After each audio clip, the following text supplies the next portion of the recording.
Welcome to Season 2 of the Pull Hook Golf Podcast. Here's your hosts, Matt Cook and Bobby Brown.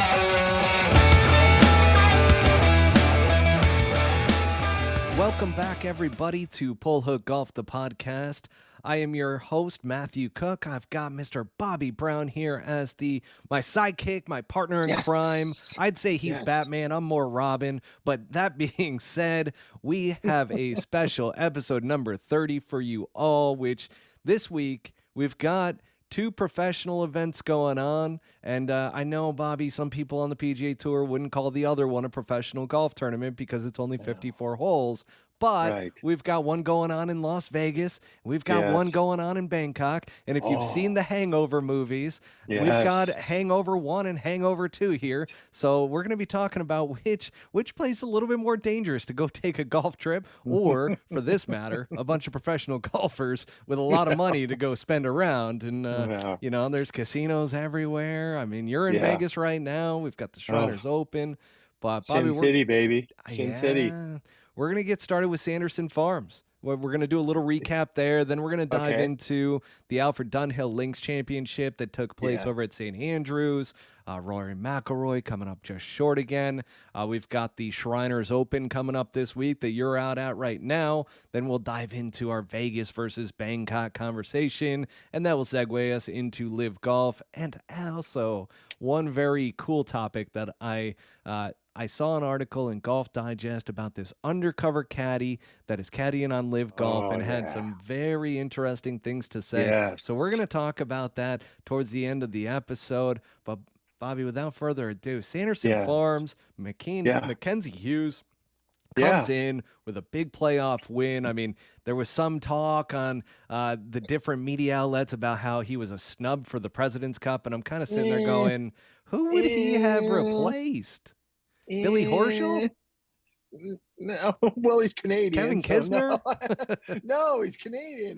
He's on the international side. Yeah, he's a Canuck, man. You know what they say that makes more sense. You know, when I used to caddy at Pebble Beach, you come out of the caddy barn and you introduce your players and you're naturally, hey, I'm so and so, and you know, and where are you from? And they're like, oh, I'm from Canada. And then you're like, ah, shit. Because you know what happens in Canada, right? Oh, yeah. Canucks don't tip. So I hope I didn't just blow our 8 Canadian viewers. But no, he's Canadian, and Ryan Fox is obviously South African, if I'm not mistaken. Okay, I didn't know Mackenzie Hughes was Canadian. That threw me for a loop. See, I'm sitting here the entire time sharpen up, kid. Who is he? I do. I mean, I'm off the you know, it's been a long week, and I mean, I know that. You're an injured player tonight, but we won't get into that. I mean, we'll talk a little bit about it. You think we should? Well, let's let everybody know that the reason why we are delayed one day, because we know all those tens of thousands of people we're looking forward to, like I do, waiting for our shit to drop this morning. But I'm here in Vegas, and one of Troy Merritt's, my boss's main sponsors, is MGM Resorts, which owns a bunch of properties here. And I'm fortunate enough that he can't burn through all the credit they give him to be an ambassador. So I have a nice room this week. All meals go to a master account and that kind of stuff. So I love Mexican food. So he's like, hey, let's go down to this Javier's place downstairs last night, grab some Mexican food. And my Mexican food, being from San Diego, Matt, is give me 4 street tacos, you know, with cilantro, onions, and some green sauce. And that's all I need. I don't need chips. I don't need salsa. So I'm scanning down the menu and I can't really find anything, but I lock onto the appetizer list, and I love taquitos. You know, taquitos, the deep fried little round things. I call them taquitos. What do you call them? Taquitos? Taquitos. Did I say taquitos? Yeah. So, I don't know who's right here, by the way. I'm from Canada. I say things differently. And so I'm like, I'm going to go with this. And I've been battling for some reason when I travel. Well, you know, when I travel a long distance, I get a little plugged up, so to speak. You know, my digestive tract doesn't seem to be working as good. So the first couple of days I was here, I was struggling. I wolfed down these taquitos, but the first bite I took Matt, I'm like, man, this tastes a little funky, but I'm so hungry, you know. So I keep eating, and I came back up to the room, and let's just say after 15 minutes of laying down, And I'm going to be burping tonight, folks, and drinking 7-Up, and you're going to see a bunch of these things going down. Poor Bobby And reaches out to me. I was miserable. There was a It trail was from rough. here to the bathroom, and when it's double, I don't want to get too gross, but when it's double-ended and that kind of stuff, it's not comfortable. So I had to reach out to. I got two bosses. I got Troy Merritt and I got Matt Cook. So I felt bad, but we had to throw in the white flag last night. I mean, I talked to you at, what was it, about 5:45 a.m. this morning? Oh my gosh. Because we thought about doing the show early, and I heard your voice, and I'm like, oh, you're not okay. I'm not okay. Sure enough, I'm a 6 on a scale 1 to 10 though now, not a 2 anymore. Yeah, you were about a 0.5, I'd say, this morning, because as I was talking to you, I think we only talked for about 45 seconds, maybe up to a minute. I'll have to double check. But you, towards the end of our conversation, seemed like you had to run somewhere to let something out. Yeah, it seemed like you were just hanging on for dear life. All night long. And shouldn't have been anything left in my stomach. I thought it was all gone, but I did rally up because I am a dedicated caddy. And I made my 12-19 Pro-Am tee time. Thank God it was only 9 holes. That's all I can say. It's 95 degrees out here in Vegas, and I was not all there. So I'm glad that I've been here 10 times. So it was just basically another look. Where were we? Sanderson Farms. Well, let me tell you about my little travel. I had a little travel. I had to come from Charleston, South Carolina on Sunday night, quick little flight into Atlanta, and then a nice flight from there to Vegas, which was pretty chill. Got here at the resort and checked in at like 8:45 or 9 o'clock, had some food. Everything went pretty smooth. So, I made it safe and sound, and I'm super stoked for this tournament. This golf course is been regrassed. If you know what that means, if our people know what that means, they shut this golf course down 9 months ago. They regrassed everything, and the reason why they regrassed everything is because this is TPC Summerlin is a very popular resort course for people that come to Vegas. And what I mean by that, Matt, is the fairways. You can relate to that where you live, because the fairways you can tell people drive carts up by the greens, and it's Bermuda and it's firm and the ball just runs everywhere, and it's super difficult to chip at. And we had problems chipping here last year with Troy. So it looks good. It looks like it's in great shape. But let's back up to we'll go ahead and back up to Sanderson. Yeah, you want to do a little Sanderson? Let's do a little Sanderson update.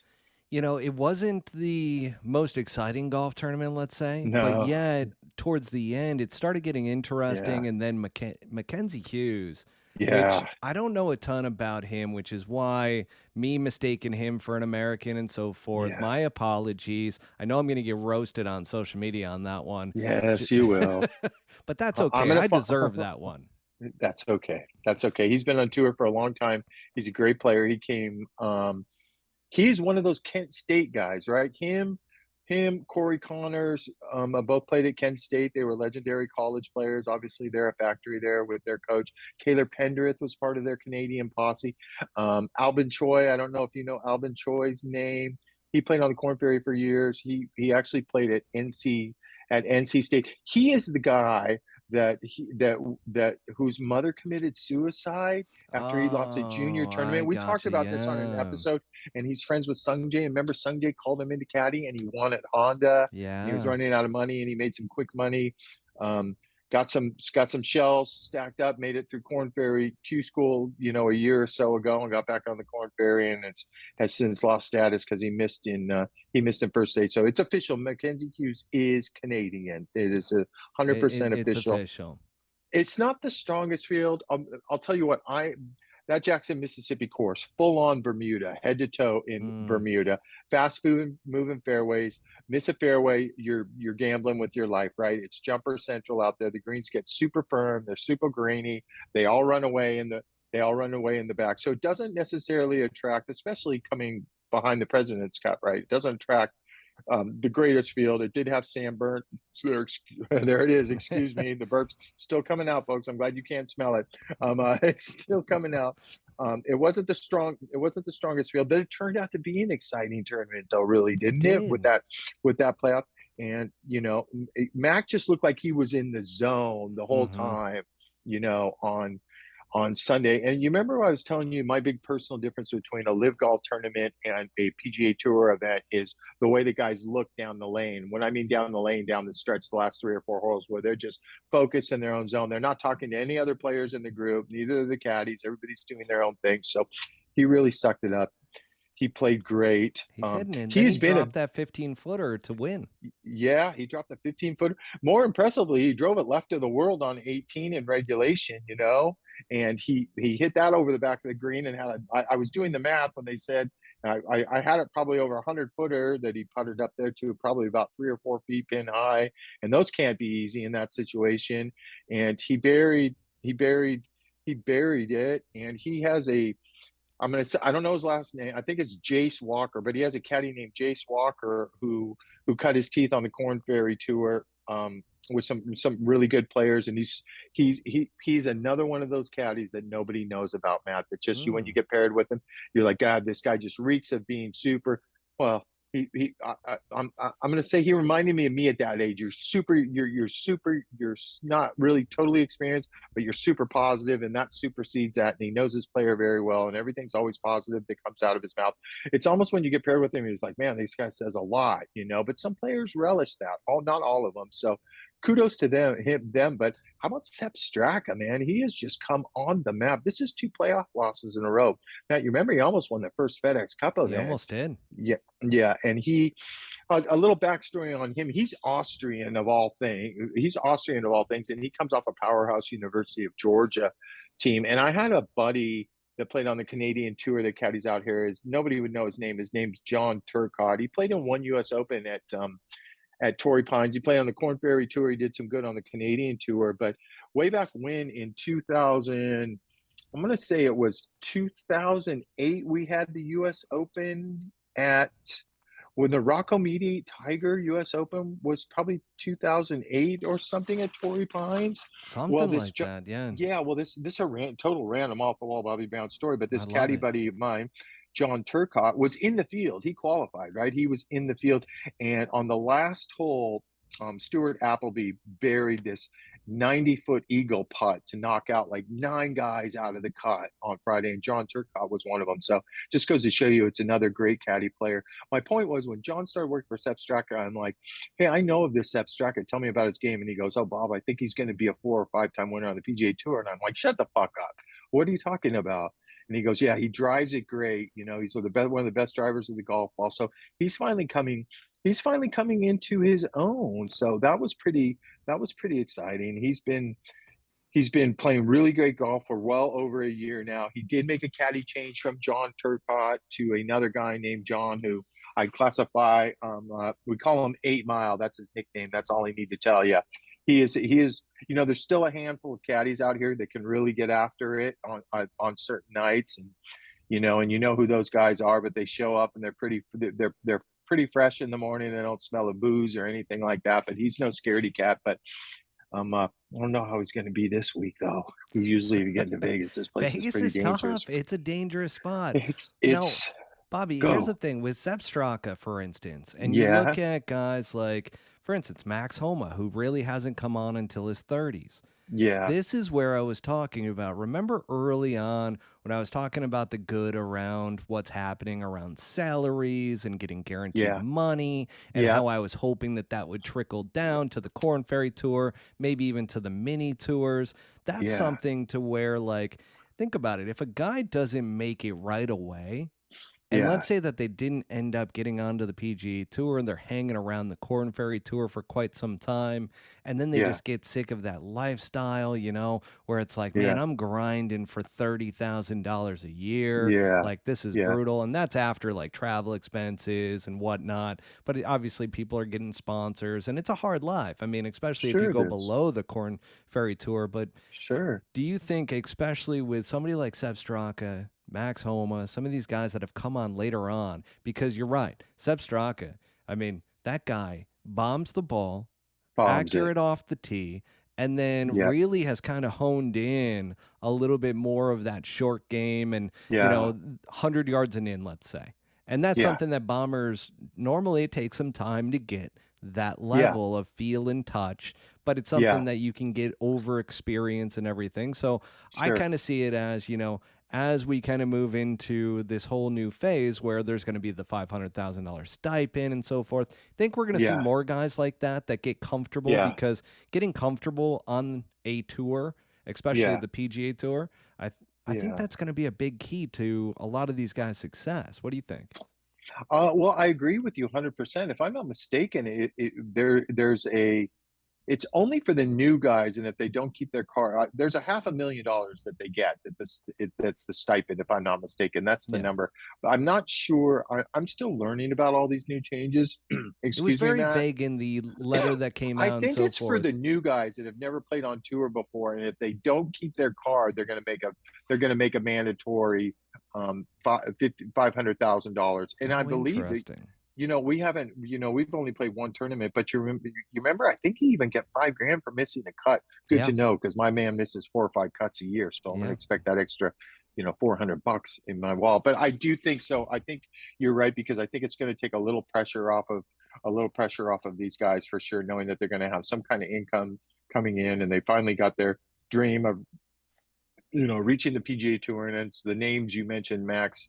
You know, Sepp didn't take as long to kick in as Max did, as Max's story over the years. But some guys come out and do damage immediately, and some guys like Max, it takes 6 or 7 years to figure out, hey, I don't need to get so pissed on the golf course, and I don't need to be so stressed out over money. So Exactly. I think it's going to free quite a few guys up. So, you know, hats off to those guys. It was a great playoff. I was on the plane. I was on the tarmac. I was watching every bit. So that kind of made my flight a little more enjoyable, even though I did miss the last playoff hole because we took off and I lost service. And Oh, Delta did have Wi-Fi, but I couldn't fucking figure out how to make the yeah. goddamn shit work. But there's some other guys that played really good last week that were kind of Yeah, fell off point the them out map. here. Garrett Higo. Garrett Higo, Mm. this another South African that won. We're going to Congaree in a couple weeks for the CJ Cup, which is 78-man field, top 60, top 50, top 60 last year FedEx, so it's the cream of the crop. And then there's about 18 other Korean players that get exemptions, which I'm always excited about, because I got the inside scoop on the up and coming Koreans, and you get to see them and how good South Korean golf is. But my little story on Garrett Higo is he won 3 times on the European Tour before he came over here, and he came to Kiowa a couple of years ago, the one that Phil won, the PGA Championship. He played great. I think he was in the mix all week. Probably finished in the top 12 or 13, and for whatever reason, here comes the shit talking. For whatever reason, he thinks he needs to get better. So he goes, sees the biggest, joke of a teacher, Claude Harmon, to try and change things. So Claude tries to change his natural draw, and he's a lefty, his natural draw into a cut. And it's so funny, when I saw Claude working with him a couple of years ago, and I've been paired with him and got to know him pretty good. Um, I'm like, you went to work for Claude Harmon? First, I said it to his caddy. I go, you went to work with Claude Harmon? And he goes, yeah. I go, how's it going? He's like, I don't know. And I'm like, I don't want to get involved in your business or anything like that, but I'm not so sure that was a good thing to do. So anyways, he struggled all last year. He finally fired Claude 3 or 4 months ago. He was still struggling, trying to find his game back, but officially it looks like the Claude Harmon is out of him. The reason why I'm bringing him up is not just because of Claude Harmon, but he was a mathematical shoe in to play on that President's Cup team had he kept up form winning at Oh. Congaree and everything like that. So And he did. so He fell he out of form. he fell really bad out of form. I want to say, man, I want to say he missed like 12 or 13 cuts in a row, if I'm not mistaken. Really? It was And this that is a guy. many? There was that many. I could be off 1 or 2 or 3, but it was just a boatload of him shooting 76 or 77. Like I said, we are paired with him with a bunch, and I would look at Troy and I'm like, God, this guy's so good. And even Troy would be, I don't understand why these guys come out here and they feel like after they win, like they have to change something, get away from what they already do good.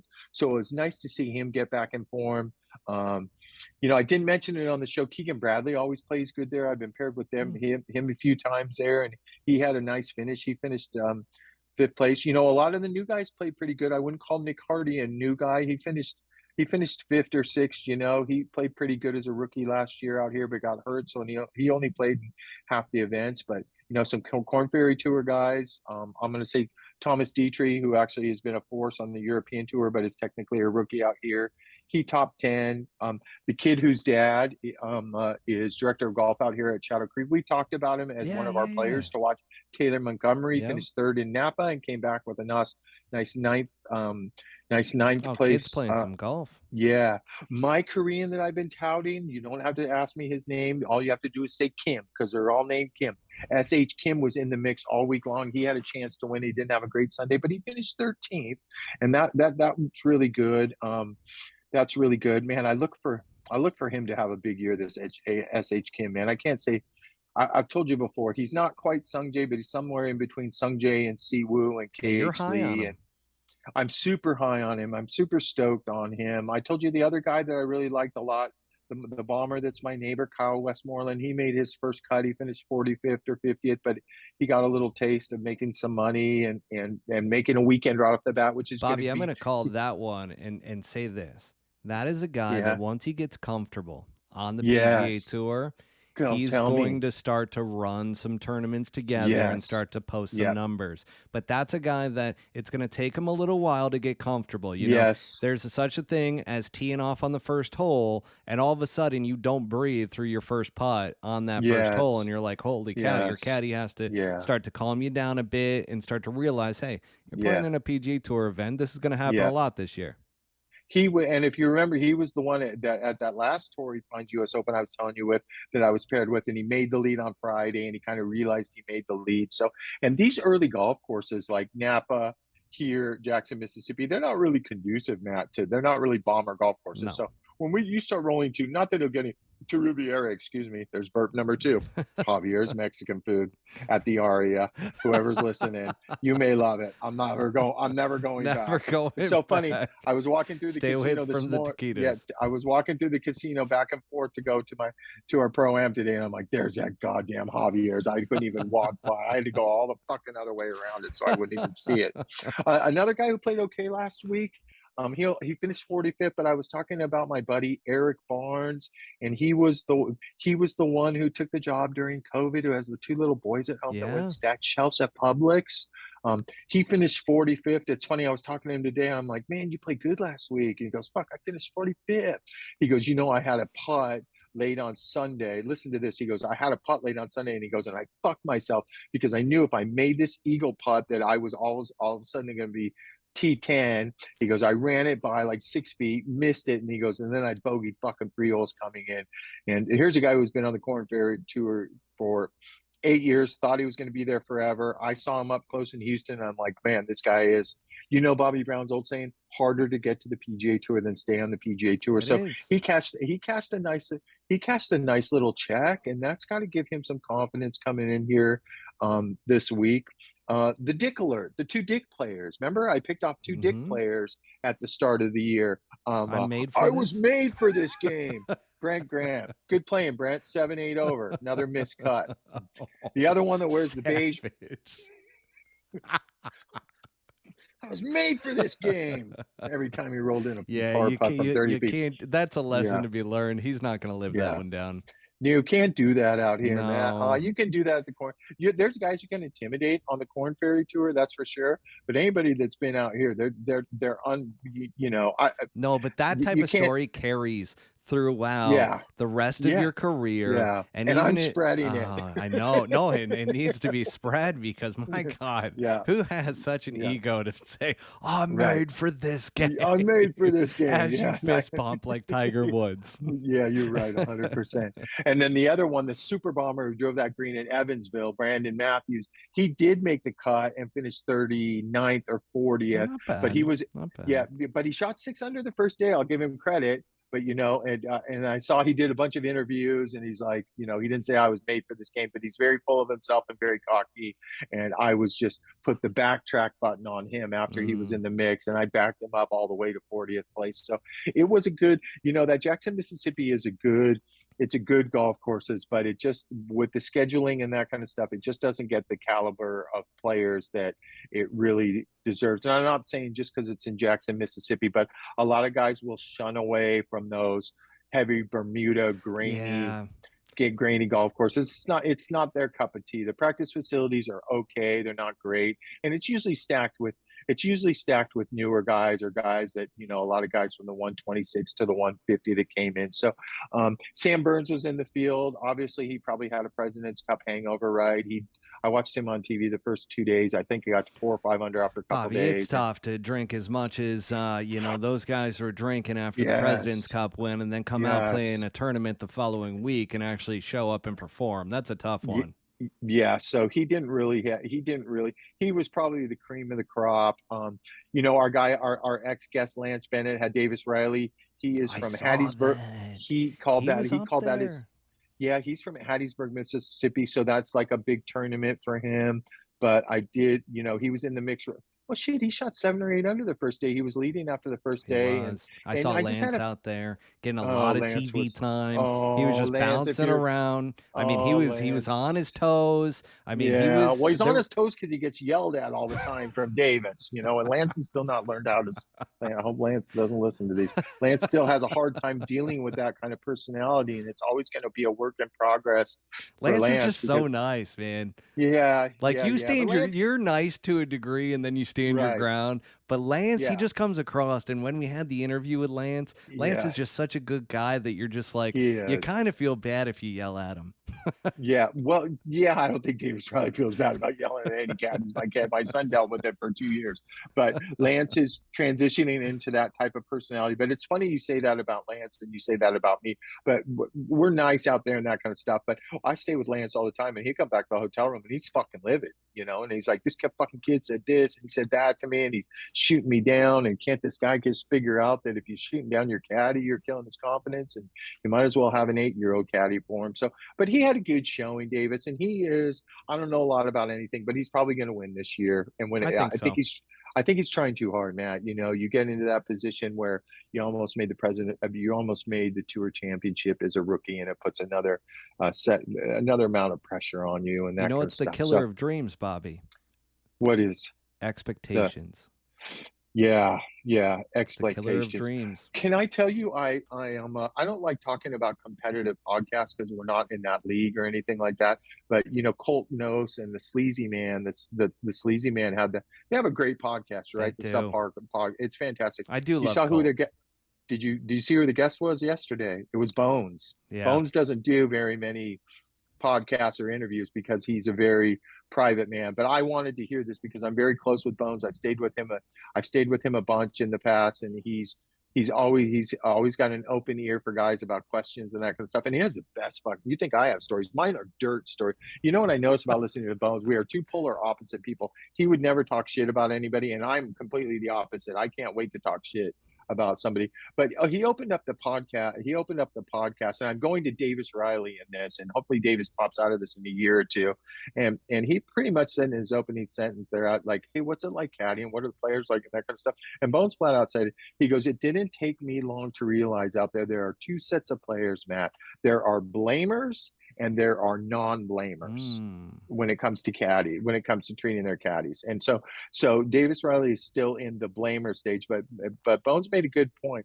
He goes, the non-blamers will probably always have a solid career and they'll make a good amount of money, but they're never going to reach their expectations just because of that. I actually put Sungjae in that category too, because he's still at blamer stage. And we all know that listen to this podcast, and you and I more than anybody else know that it's shocking that Sungjae, the way he hits the ball, that he doesn't win a minimum of one time a year, right? He's got the game to got the game to win 3 times a year, possibly 4.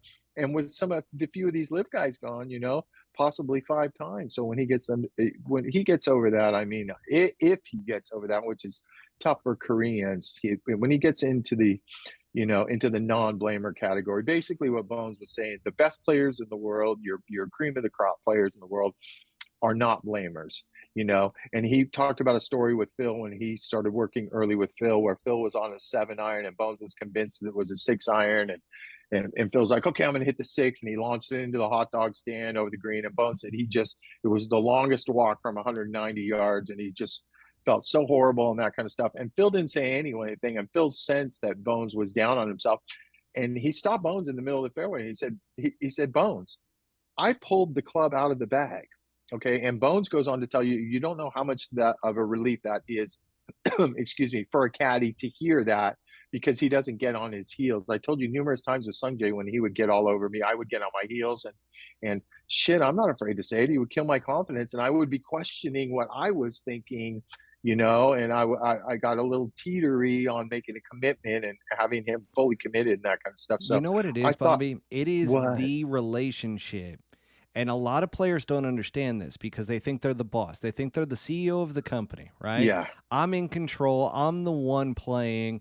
I'm the one hitting the golf shots. You're the caddy. You work for me, right? There's a little bit of that mentality. Sure. However, what they don't realize is that you're a team and that your mindset, your confidence is going to relate to how well they play.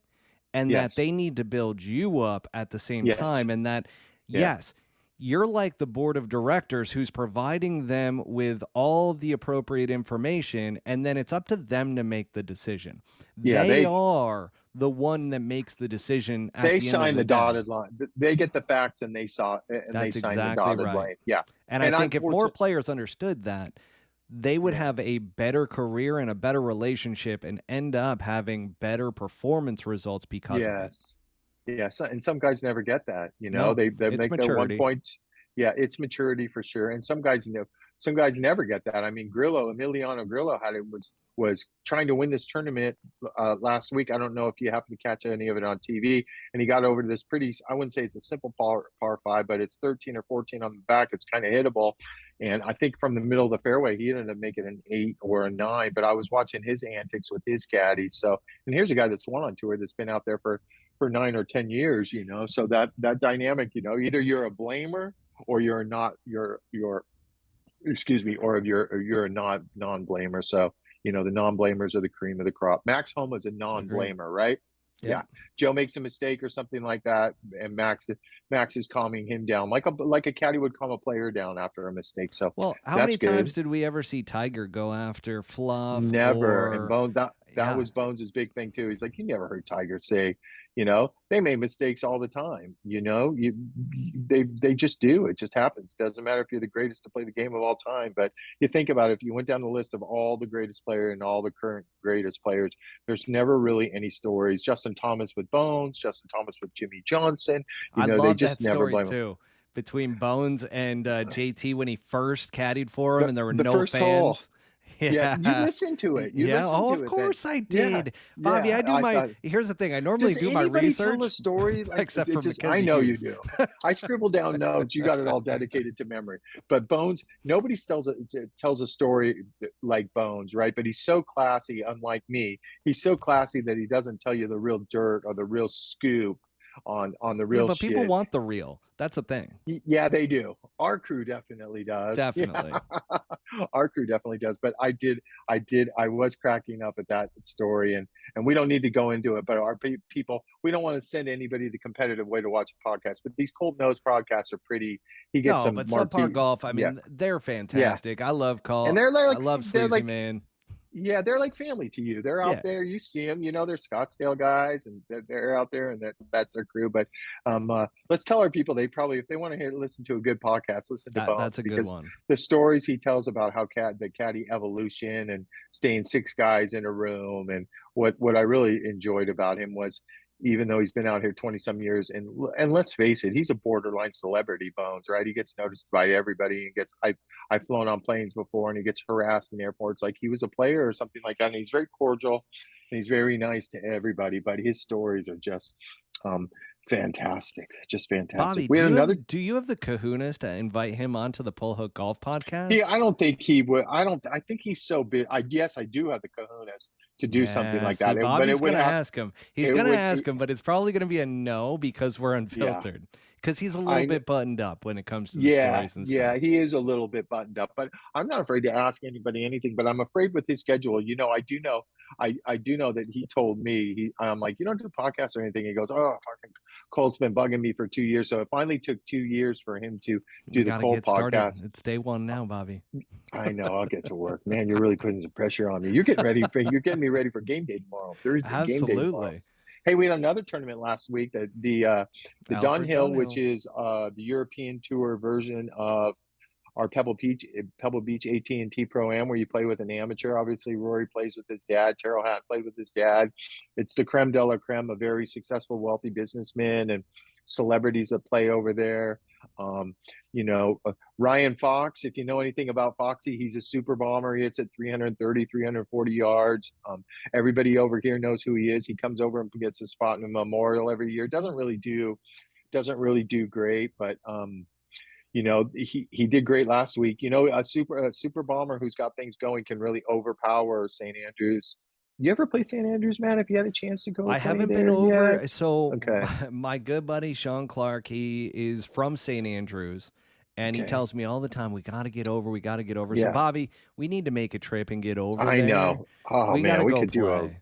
we could go do a run over there. My point is, it's not very long, right? It's never been He length. tells me all the They've never time. changed it. It's I'm short. not sure. Yeah, it's probably 6,800 yards, but probably, man, honestly, probably plays a lot shorter because it's never wet out there. I mean, they get wetness, but those fairways have been there for 100. Yeah, it just goes forever. So hats off to him. He shot 15. He shot 15 under. He got a W, the biggest Rory. W. Well, you know what? Rory finished 66 to finish fourth. I know. I love media because they love to say that Rory falls short yet again at St. Andrews. It's like Rory fucking came storming back with 266. He shot 75. Did you hear what happened on day 2 over there? Is they turned it into a shotgun. They had to do. Oh, I didn't know that. They did a shotgun. It's 3 different courses, right? It's the Nasty, it's Carnoustie, and it's St. Andrews, and a place called Kings Barnes. So, Kings Barnes. Yeah, we got to do that. Speaking of hurricanes, they basically they had a hurricane come over their way, so they shot everybody off on round 2. And I talked to some guys, via text message, said it was the most brutal weather to ever play golf in everywhere. I mean, you had Thomas Peters shot 83 one day, who's a world class player, and great golf swing. Yeah. Oh my God. Unbelievable. University of Illinois. You knew he was going to be great, but he's another blamer, right? He's a blamer. He's in the blamer category, and a guy goes 83-66. That should show you. My point is that Rory shot 75 in the shit, and I think he might have been at Carnoustie, which is probably the toughest one to play. That in St. Andrews when it's really tougher than Kings Barnes. Would you think Kings Barnes isn't well, St. Andrews would be the one you could get on a docile day, right? That's the one you can go low at. Carnoustie you can get a little bit. I always thought Kings Barnes you could get, okay. I always thought you could get Kings Barnes, but he really shooting 75 wasn't a bad round, but it's not like he was 1 or 2 back with a few holes to go, like you said about the media, but he did finish 66. Had to be great to have his dad. He plays with his dad there every single year. That's so class. I love that. He finished fourth. Because some of the LIV guys did not play good. Taylor Gooch missed the cut very badly. They're over there chasing world ranking points. Gooch.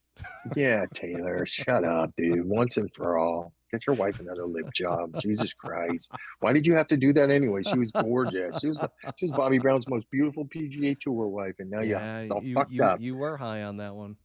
A couple of them did play good. No surprise, Louis Oosthuizen, who dominated. Louis, I'm going to get into a story about 18 now that I thought about it there.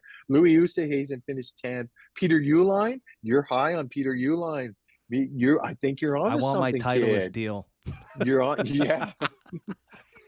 You're on to something, kid. I've got some connections here. I'm a degree of separation away. Yeah. I'll send you more ads on your connection. He had a nice week. He finished 10th over there. He played on the European Tour forever, so he was certainly ready for those conditions. And we had touched before when I told you the early years I worked for Kyle Stanley and Dustin, and Kyle Stanley was a top 3 player, and he always told me that there were 2 guys in the field he knew he had to beat, and it was Dustin Johnson and Peter Uihlein. So maybe Peter Uihlein is doing that Max Homa thing that you were just talking about, where it's 6 to 8 years of coming into his own and getting his confidence and knowing how to do things properly. So great showing to him. I was going to tell you, Alex Noren finished tied for second. So everybody knows 18 at St. Andrews is this epic hole where the street runs down the side and all the buildings and people, and you can watch 18 and not have to have a ticket or anything. You just lean over the rail. Well, when the year that Louis Oosthuizen won it, I want to say it was in 2010 when he dominated everything. Dustin was playing great. We're standing on the 18th tee. We're paired with Nick Watney, and we are solo third at the time. Right now, one person has hit I knew this already before we even hit the tee shot. Now, one person had hit a ball out of bounds on 18, and Dustin got up there, and it was a little downwind, and I'm like, holy shit, we're not going to win. But Dustin, it's easy. If Dustin had 3-wood, he can hit 3-wood on that green and maybe roll in an eagle and make a birdie, and we can finish tied for second. And this fucker hits a drive that's so far fucking right of the world, and it hits the building out there and starts ping-ponging around, and we're like, oh my God. Dustin's like, Bob, I just hit it out of bounds, bro. Give me a ball. And I'm like, oh my God, he just hit it out of bounds. I got to give him a ball. So he ends up making bogey or something like that. We still finished 7th or 9th. It was a great week. But my story I'm going to is Alex Noren. I've been paired with him a lot. He hasn't won over here, but he's a fucking shot maker, right? He's got that funky routine. You've seen his routine where he's won a lot in Europe, though. A ton in Europe. I'm going to say he's won probably 11 to 13 times in Europe. I think golf in Europe is very different than golf here in America. Just for our listeners, and I know we have some international listeners too, but it's very, very different from international golf to all of a sudden coming over to America. Everything's in the air over here. Everything's on the ground over there. You said it perfectly. So, and when you get paired with Alex Noren, he's a shot maker. He's one of those guys that can keep it high, can keep it medium, can keep it low. Those European Tour guys have the advantage of keeping it low when they catch those every once in a while conditions out here. My point was, I was watching on TV, and he was in 3rd or 4th place, and he fucking airmails one right out of bounds, and it hits the building. And you've seen those buildings; they're hundreds of years old. It hits the building, kicks back across into play onto the green for like 20 feet for eagle. So the first thing I went through my mind was, oh, that couldn't have happened with fucking Dustin. But my point is he finished in T2, I think, and now that's marched him into well inside the top 50 of the world ranking. So it looks like it's just a little side story. He could have a chance to be mathematically locked into these majors. So great 2 tournaments. We're here in Vegas. I don't have my screen pointed to the outside. It's time for the Shriners Children's Open. I mean, it's our upcoming kind of insights. And Bobby, I mean, you were out there today. Granted, not in 100% health. Let's put it this way. You got out there today. Probably, I would put you, after talking to you this morning, I don't know how you rallied so hard, but this goes to the legend of Bobby Brown, the caddy, because my God, were you a gamer. I even said, so I told you I think I text you at 5:15 in the morning, and I go, Bobby, if you need me to come up and caddy for Troy today, I will drive up to Vegas and I will make that happen for you. That's my dedication to you as my partner in crime in Pull Hook Golf. And sure enough, you're like, I'm rallying, bro. I'm not throwing Troy under the bus that hard. I felt absolutely horrible. I know the heat was gonna get me down. I hadn't been able to get any food down. I was living on ginger ale and some electrolyte drinks and that kind of stuff. But for some reason, when I get sick, and I've only had food poisoning 2 or 3 times, it's miserable. We all know it. It's miserable. It's the worst feeling in the world. 24 hours. It's awful. Yeah, but I just feel like sometimes when I don't feel good, I got to get outside. I feel like I feel better if I get outside. I get some fresh air and I get the body moving and that kind of stuff. Plus, I needed to see the front side again. Plus, my man needs me out there. My man needs me. So I rallied. He would have been left for hell if I ended up driving up and caddying for him. I'd be like, Troy, what do I do here? Yeah. You put the bag on the right side of the tee. I feel completely lost. It's You like the pretend first like time you're I've ever looking at done your this yardage before. book, and keep in the back of your mind that Troy's played here for 10 years in a row, and he's going to be just fine. I'm Just like, stay out oh, of the way and Troy, I'm not attempt it. allowed to actually like line you up from behind. No, like they got rid of that because of the LPGA Tour. Oh Yeah. gosh, my Hey, can I bad. hit a shot on this par three? Oh, there's Played no on the mini green tour. books. How am I supposed to read a green? He would have done it for you. So we actually, I'll back up. We played, well, I'm going to back up even more. This, like I was going over it. They regrassed this golf course in What is Bermuda it? from What is it grown head to in? toe. It's Bermuda. It's Bermuda out So here, they didn't you know? overseed yet for this No, there's tournament? there's no overseed. It You looks like it's sure? Bermuda. Well, Jesus Christ, I'm Oh, not feeling jeez, good. No, it's Bobby. Bermuda head to toe. I mean, I walked it. We played 9 holes yesterday. I mean, we're going through it out here in Arizona. Everybody's overseed into ryegrass and hybrids and so Yeah, forth. not I feel here. like It's Vegas all is the same way, no? no, it's not for one reason. Bro, man, I'm gonna look like an idiot if I'm wrong, but I know the difference when that nice new overseed comes in. It's all Bermuda. I don't know if their schedule is a little different than yours, but Are they doing this like is a all Bermuda brand. hybrid though? Like, is it a different Yeah, texture it than like could be. down It's in not like Mississippi? Zoysia, but it's a little different. It's a little different looking. The greens aren't super grainy, but when I say Bermuda, I know what Bermuda fairways are. I know what Bermuda fairways are, and maybe they're a little Zoysia-ish, but it's full on Bermuda in the rough. And we have a I little bit of got you. rough Okay. this year, and it's that kind of sinky. It's Yep. kind of sinky to the bottom. So they closed the course down about 9 months ago and resurfaced everything head to toe.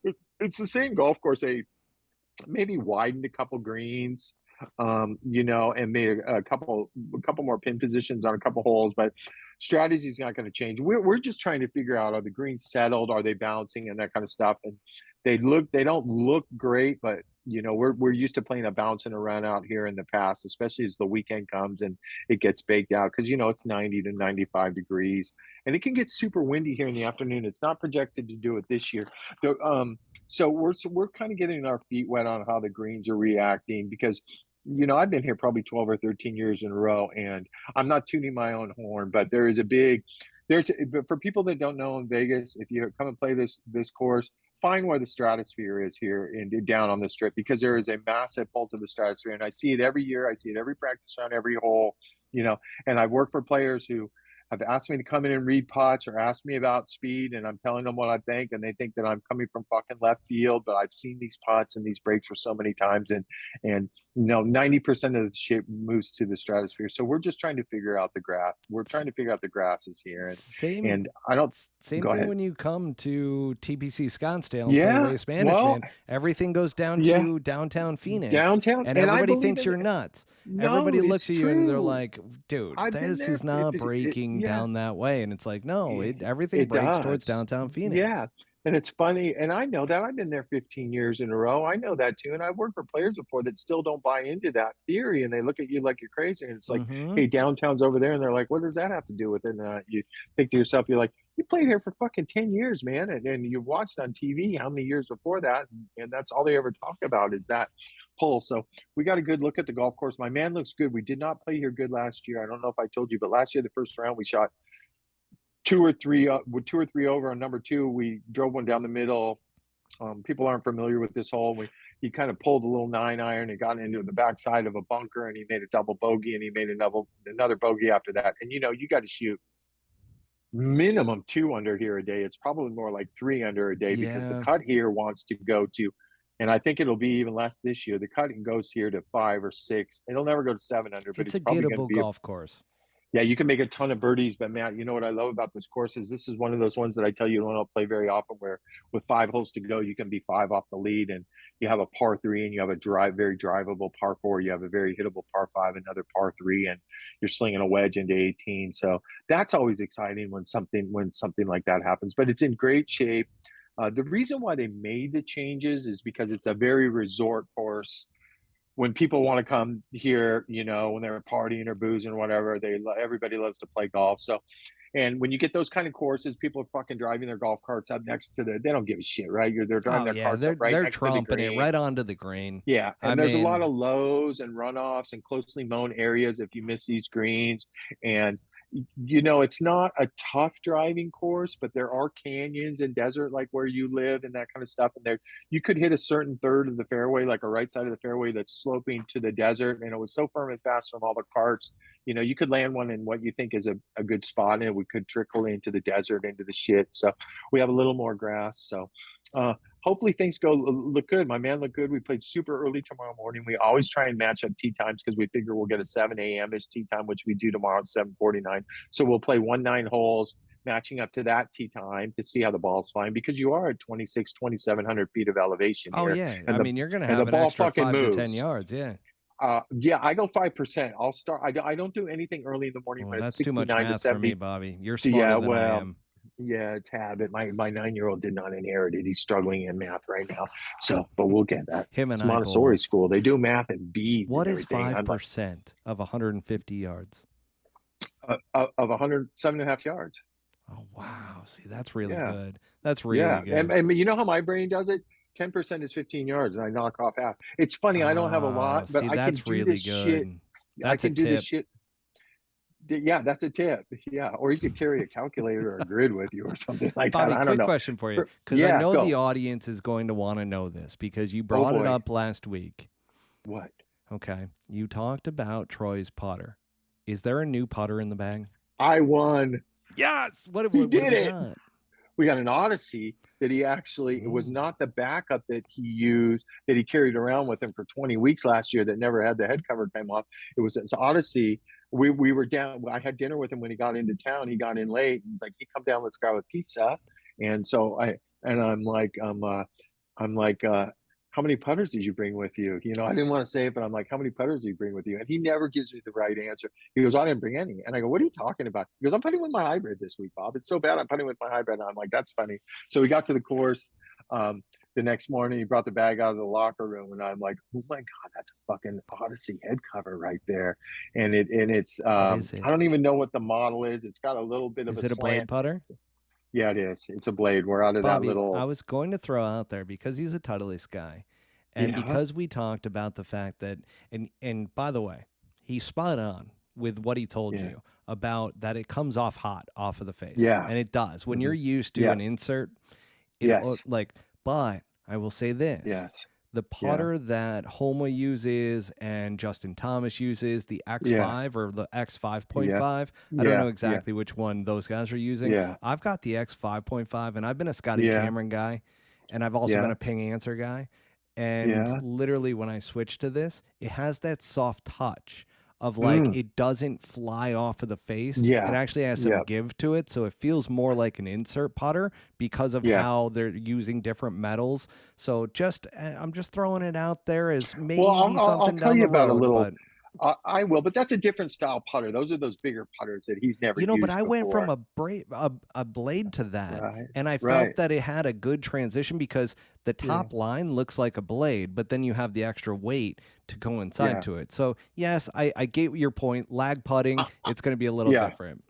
Well, I'm going to touch on. I'm going to tell you this quick little Odyssey story, and then I'm going to and then I'm going to touch on how sharp these putting reps are out here. Like Joe Tulin, who does the Tulin Garage putters for Odyssey, and Odyssey wants the to Scott. kill me right now. Well, I mean, hey, there's putter wars, right? It's putter wars out here. It's people don't know it, but you have when those bags, those Scotty Cameron bags are sitting out there, the Odyssey bags or uh Bettinardi or whatever, whatever putter manufacturers are out there, they got reps out there. These fucking reps are smart, right? They know what everybody has putted with the week before, what their normal go-to is. They know if they had a shitty week putting or a non-shitty week. They are professionals at their job. So I'm going to dip into a little Scotty Cameron story here in a minute, but I was super stoked to see this Odyssey putter come out. And then I had to go put a couple extra clubs in his locker room because we'll usually play our practice rounds with 16 clubs. We'll keep, Mm. we'll go all the way, driver 3-wood hybrid, 2-iron, 3-iron, 4-iron, all the way back. And he did down the bag and he carries 3 wedges. And then we play for 2 days and we decide what to pull and what not to pull, depending Yeah. on the conditions and the wind and tee shots. This one's pretty simple. We always pull the 2 or 3-iron, and then we keep the hybrid in because we hit it to some of the par fives. But I got my way. He brought a new putter. He used it a bunch last week. He said he fleeced a couple members over there and made some putts. And we played 9 holes yesterday morning with Robert Streb, our best buddy, and excuse me, there's burp number 3, and I'm getting feeling better though.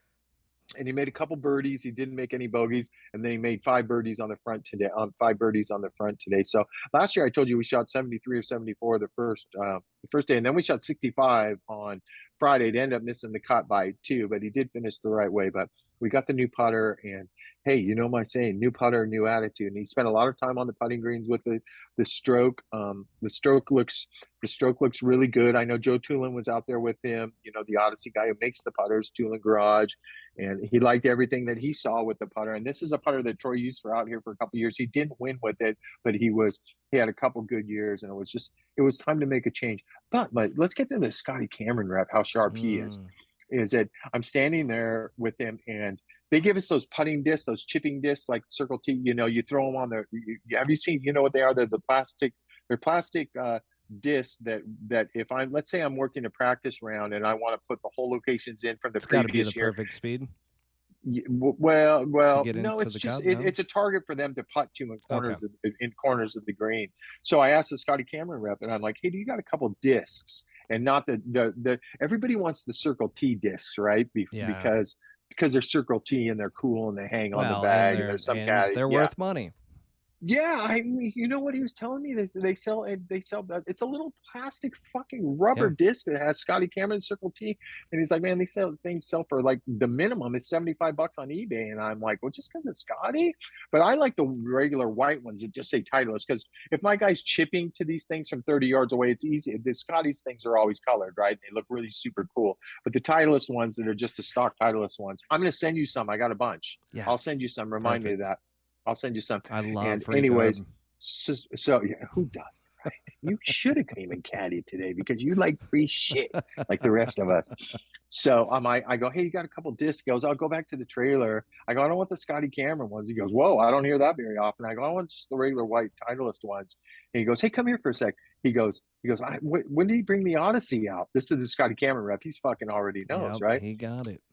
And I go, you know, we had been struggling. He goes, oh yeah, I've been paying attention to that kind of stuff. And we started talking about their putters. And he goes, what do you think about me putting something in front of him? I go, no, not this week. You know, let's let him focus on this Odyssey. I love that you're the gatekeeper to that. Yeah, but I gotta watch my P's and Q's. Yeah.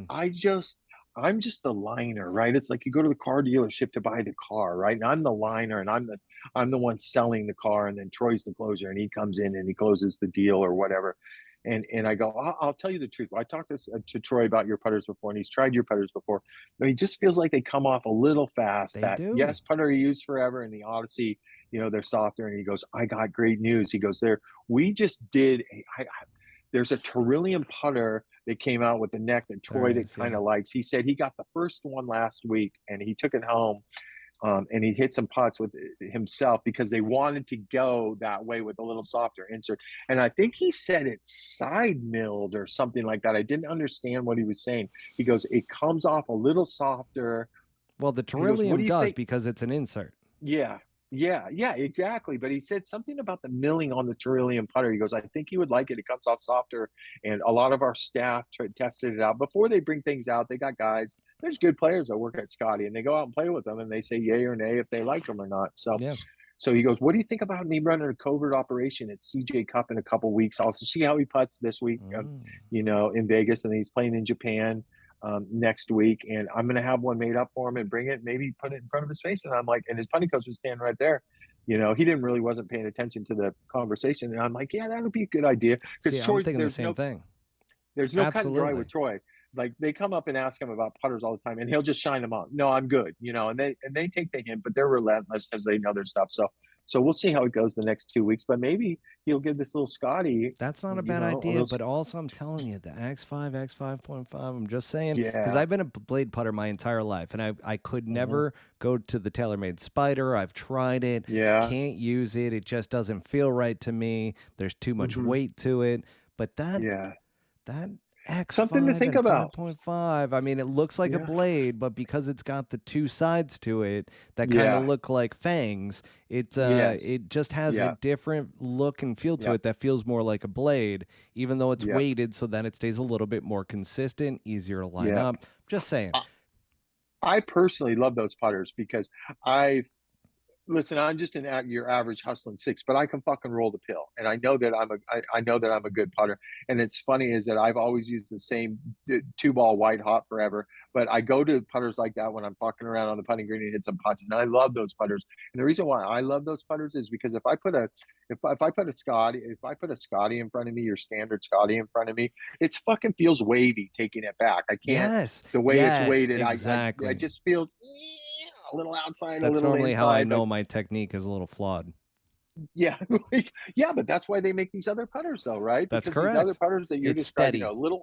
they're a little balanced differently, and I have a pretty slow stroke coming back, and it's just like, man, I can't take this thing offline. So that's something Yeah, to think just about in the something, future. just something to. I'm just playing the Yeah. seed now, but now we get into our conversation because Mm. obviously I'm gonna have to send a text message to the GM over at TPC Summerlin just to confirm for you what grass is actually seeded right now.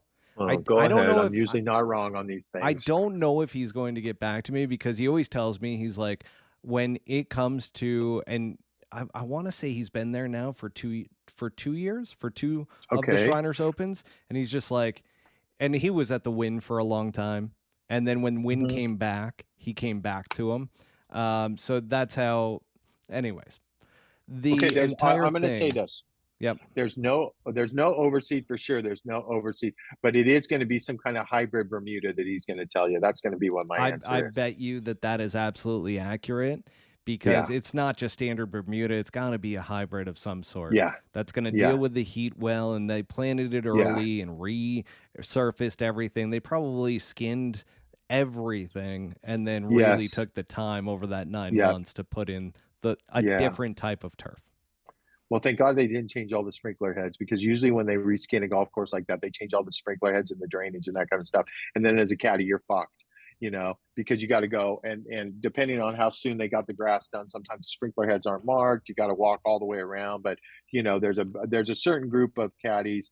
They get out there early in the week, like maybe some Corn Ferry Tour guys and that kind of stuff who might have got in on a Sunday, who will go out there and mark all the sprinkler heads. So we're good in that department. Bobby, what about, Yeah.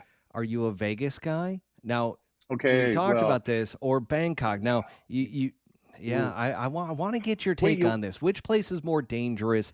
If I'm okay. I've going to never, go out with a bunch of guys and take a golf trip, which by the way, I've done it to Vegas numerous times, but I want your take. Do you think snake poison and potentially some of the nightlife out of Bangkok, or is it going to be the casinos and the nightlife in Vegas? I think to me, I've never been to Bangkok, Thailand. I've seen the movies, of course, that you're referencing. The good old I know Hangover 1 and 2. I know some creepy shit goes on over there with the little trannies and 14-year-old boys and that kind of stuff. And um, uh, oh man, I'm gonna talk some shit about Yeah. Pat Perez's caddy H. He used to be my best buddy, but now we're not really that close anymore. But he used to take these sneaky little 1 week trips over to Thailand. Everybody's like, I'm like, I can't get a hold of H. And Mike Perez would be like, oh, he's over there in Thailand.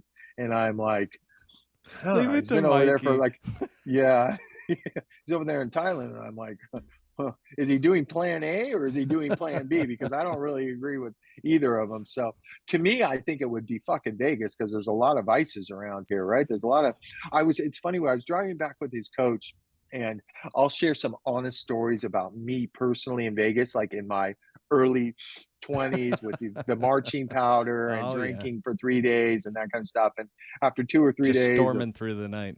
just storming through the night, cocaine's not bad for you, alcohol's not bad for you. That was I'm 58 now, and when I was 22 and 23, I really got after it, and I'm glad I did it at that age in my life, and I wasn't the opposite, where now I would be doing it at this age, because now that shit scares the shit out of me personally, to tell you the truth. But this is Sin City, baby. There's a lot of bad shit happens here.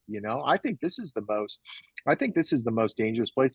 There were times when I first started caddying that there were certain players that are big, huge gamblers and big, huge drinkers, and you could just see when they rolled up on Thursday that they were still fucked up from early in the week. So my vote is, I think Vegas is a more So I'm going to dangerous go with place. you on the more dangerous is Vegas because of the casinos. Because Vegas Yes. has it down pat. You still can't Yeah. prove that they're pumping oxygen into the casinos, which we all know is what is taking Yeah. place because Yes. you've never felt more like, let's put it this way, you've never felt more energized than sitting at a table for 24 hours because there's no lights that are creeping into the casino. There's no clocks in the casino, and that's by Yep. design. And they're pumping in fresh oxygen, and I know they deny it, but my God, Bobby, Yeah. like, Dangerous. it just is full danger, and they take your money left and right. But Bangkok is dangerous for another reason. I mean, you got snake poison that you can accessibly just go out and drink and see, is it my day? Am I going to drink Yeah. this snake poison and am I going to have a problem with it or am I going to have a great time? I don't Right. know. So, and then you Right. got Mike Tyson tattoos on the side of the face, just like in Hangover 2. You got monkeys out there that are just creeping around trying to claw at your Yeah. face because they're not Right. as nice as what they look like. And I love Right. monkeys. I'm a big monkey fan. It was my Are favorite you? They animal freak growing me out. up. Is it? Oh, They freak I me love out. little monkeys. Snakes, on the other hand, can't do Me, snakes. If I see a snake, I me either. freak out. It's my Me biggest either. enemy. It is the Me thing that I too. am most fearful of. Something without arms and legs that can Yeah. attack you just freaks Yeah. me the fuck out, Bobby. Right. It's not Right. natural. I don't believe that it's natural. Right. Nobody's going to convince me that this should be a Right. household pet. So if you're a big Right. snake owner, I apologize, but I am Yeah. not No fucking shit. coming over, okay? So Yeah. with that said, after watching Uh-huh. Hangover 1 and 2, I am going to Yeah. say, but I also saw some of these clips from LIV Golf about this golf course. And you know what I'm going to fucking love about this week of LIV Golf? That they're only gonna have 100 people a day watching? What? No. No. What? Yes, but no. No, I am going to love the fact that this course was built literally and became available this year in Right. 2022. Those greens are going to be firm as fuck. And Yeah. that's why I'm going to love seeing these guys hitting golf shots off of concrete. And I Yeah. don't know if they have some technology over there in Bangkok, Thailand that we don't have here in America, but like if a new golf course goes in over here in the States, those Yeah. greens are rock solid for 2 years. Yeah. They Yes, take for time sure. to They haven't settle settled. in. Yeah. And I Yeah. don't know, like for instance, they state that this golf course opened in 2022, right? I We read don't that. know how long that it had been like maybe they closed it down for the first 2 years of making it. So I have no idea around that, but I'm hoping that these greens are rock solid and that the amateurs Yeah. get to feel those shots and get to see those shots that these Mhm. guys are hitting and just bouncing off of greens. That would be great to me. But it was a classy operation going on over there, which means there's a lot of money being spent. And when there's a lot of money being spent, there's danger. I mean, P. Yeah. Diddy and the notorious B.I.G. said it the best. Mo money, mo problems. And if you're in Yeah. Bangkok, Thailand, and you have the type of money and you love blow, just like DJ, Pat Perez, and so forth, then you are going to have a very difficult time over there because there's a Yeah. lot of temptations. And Yeah.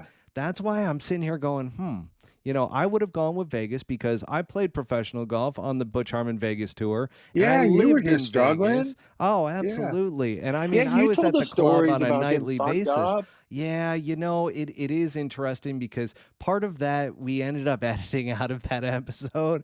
But Yeah, okay, I sorry. was at Club Light a lot, and that's where Yeah. Tiger was partying, got into his troubles. We used to Yeah. see him all the time. Actually, one of my good friends who had access to, he's the one that got us the tables at Club Light and everything. It was Bobby, this story, I don't share this often. So I'm going to share it tonight. Mhm. All of a sudden at Club Light, you used to have a walkway and another walkway that collided to the men's bathroom in the corner. And Mhm. my God, did we were sitting at the table and we watched our buddy who he was probably weighing in at close to 275. Big Uh-huh. kid, okay? And all of a sudden you see Tiger walking for the bathroom and he's walking for the bathroom. And Mhm. next thing you know, you see the two of them just collide. It's like it Mhm. happened in slow motion.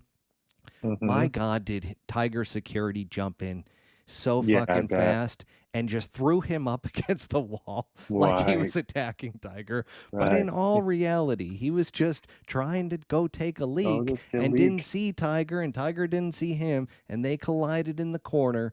But that was the club at Bellagio. and Hmm. Bellagio was the place that we used to hang out the most. I don't know where I was going with that story, but it was That's okay. You sound like dangerous. me. It was You sound dangerous, like me. Bobby, because You in Vegas, having access to the clubs and basically living at the Bellagio during that time, I can tell you the worst advice I ever got from one of the guys, and his name was Cole. I don't remember his last name, but he used to compete all the time. He was always in the top five on the Butch Harmon Vegas tour. And he told me, I go, man, I'm playing with him one tournament. I'm like, man, I'm young. This is my first like professional golf tour that I'm playing on. I'm like, what's your key to success? He goes, man, I just go out and get fucked up. And then I told me the come in story. Yeah. and he's like, and this got edited out. So I know our audience hasn't heard this, but you did hear this because I told you this. Yeah. And I'm like, okay, let me give that a shot because I'm kind of mental. In between the ears, I'm just like, I overthink things sometimes. My God, I went out the next couple times and I realized real quick that that was not what was going to make me successful. Yeah. Yep. But some of those mini tour guys, those mini tour legends, they're used to playing fucked up. They just go and peg it and go out there and shoot 65 and 66 like it's going out of style, go back, get after it the next day and go do the same thing, right? Wouldn't Yeah. it be great? Wouldn't it be great at this Bangkok, this Live Bangkok golf course was actually firm and fast and these Mm. these these scores were going to be in the single digits for a change to really see how those guys can Have handle you something seen, by like the that? way, the difference in the 3 days Uh, of how what? they set up the courses and how they go about it? So they see if the course is too tough, and I've noticed this, and this is not a conspiracy theory. Like you can see the pin positions, you can see how they're moving up Yeah, tee boxes and so forth. That the yeah, first day they're kind of seeing how tough the course is going to play, and then they ease yeah, it up over the next yeah, 2 days. yeah. I do. I have noticed that. I have noticed this trend on the live golf courses is that they don't play them super long and super far back. It seems like they set them up for birdies to, for these live crowds to actually enjoy birdies and low numbers and that kind of stuff. Hey, do you want to know before we jump into some live stuff? Want to know who I think is going to play good out here this week in Oh, I Vegas? do because I pegged you and I go, this was yesterday. Yeah, See, I forget about this stuff that's when okay. all of a sudden we have this brief injury delay. Yeah. I want to know who do you like this week? Well, I love Patrick Cantlay, right? I mean, Patrick Oh, Cantlay, he owns this place. He's won here a couple times if I'm not mistaken, and I was paired with him on a funny story in 2018. I was working for Siwoo. We teed off on Saturday morning. We were about 6 or 7 off the lead. Cantlay was paired with us, and Siwoo decides that he's going to go birdie the first 5 holes in a row out here to get close to the lead. And he made a monstrous number on number 8 or on number 6. He made a 9. He made a fucking 9 on a par 4 after burning the first 5 in a row. And the caddy's not going to walk to the 17 and go, hey, put it behind you. you know you're even for the day, put you it made a behind you. fucking nine, but bro. That's gonna but be on can't ESPN tonight. Yeah, Cantley loves this. Cantley and his caddy, he has a famous caddy out here um uh, named Rev. We call him Rev. He's a great caddy, fucking great caddy. Who wouldn't be a great caddy for Patrick Cantley? So Siwoo birdies the first 5 in a row, and then you get to number 6 out here, and it's kind of a little dog leg, right to left, but the right side sneaks up on you real quick. There's a ton of desert, and you can hit it into the houses, and he hits a big block. We're not sure if it went out or not over the fence. You can't tell because there's so much desert and cactus up there. And we don't find it. We got to march all the way back to the tee. He pumps one down the middle. It's a very elevated green. It goes like 30. It goes 30 yards up. So anything short just rolls all the way back down 40 yards. And it's really, before they regress, it's really tight. And then it'll just get right into that Bermuda, right barely into that Bermuda. So we're all up there looking for this ball for like 15 minutes, goes back, retees, hits it down the middle, short sides himself, goes after a pin he shouldn't have, short sides himself, comes down 40 yards. And it's funny, I was watching the replay the night before on a different pin position. This was a tucked pin, like 4 over the corner from our angle. And Webb Simpson had done the same thing, I noticed. And he went high with his shot. He wasn't going to bump one into this sticky, grainy thing. So I'm sitting there with Siwoo, and he goes, oh, you like high or you like low? I see bump into hill. And I'm like, well, I didn't want to say, well, I just watched this whole thing with Webb Simpson and other guys make a mess, but I like go high. And he goes, no, low, I'd take a bump. So tried to bump it 3 times, came back to his fucking feet, right? And he makes a 9 or whatever. So we get to the next hole, which is kind of kind of drivable. But Siwoo, as we all know, as Manny Vajegas verified for us last week, he got a temper bro shorter than short, according to Manny. So he pipes this drive down the middle on 7. And when you walk off a 7T, you walk through about a 10-yard area of cactus and bushes onto the next to the upper tee. So me and Rev and Cantlay are walking, we're walking behind Siwoo because we know he's going to lose his shit and we want to keep our distance. So Siwoo like takes 3 quick steps towards this cactus, right? And he fucking just shrooms this cactus right in half, and cactus goes flying everywhere, and we're like, holy fuck, everybody get out of the way. Yeah. So Patrick Cantlay has the biggest poker face of anybody, right? We've talked about his focus and his concentration. It's very he's got a great sense of humor once you get to know him, but he's very steely-eyed and doesn't show any emotion. So we're all looking at each other like, oh shit, let's let him get up there away from us like 30 yards and try and cool off. So I'm walking with Rev, and I look down at Rev, and he's fucking bleeding bad from like his right leg, right? And I'm like, Rev, what happened to your leg? And Cantlay turns around and he goes, your fucking man, not almost took my guy out with that fucking driver, but it shot all this cactus into his leg. Now fucking look at it, and I'm like, oh my God, Rev, I'm so sorry, right? And I'm rattled. And I take about another 10 steps, and fucking Cantlay's in tears. And I go, what the fuck are you laughing at? And Rev goes, I cut my leg up on the hill looking for your man's drive. I ran into some cactus. That's just a little funny story that people that don't know Patrick Cantlay, and I'm like, oh my God, he's totally set me up. Yeah. And so we got to the green, and I know Cantlay very, very well from Southern California, from his early years getting paired with him a bunch, and he was like, we're standing on that green. He goes, I don't know how. He goes, I've been saying this to guys for years. I don't know how you do it. I don't know how you caddy for these Koreans that lose their shit like that. And I go, can I tell you something? We're even par right now. And I've seen this song and dance before. He's going to suck it up and he's going to shoot fucking 2 under. Patrick goes, I'll bet you $100 he doesn't fucking shoot under par the rest of the day. I nailed it. He hung in there. He shot 2 under. He finished in the top 20 or whatever. But that's just one of those funny off the path stories that you only see inside the ropes from a guy, Patty Ice, right? Patty Ice is actually a smart ass, and he's super funny. And the same thing goes with Tiger. You would never think that about Tiger, but he's always talking shit and cracking jokes in between shots, obviously before Sunday if he has a chance to win or whatever. But he is definitely my guy to beat. The Koreans, pick a Korean. Koreans love this golf course for the week, right? I'm kind of, Sung Jae's defending champ, obviously.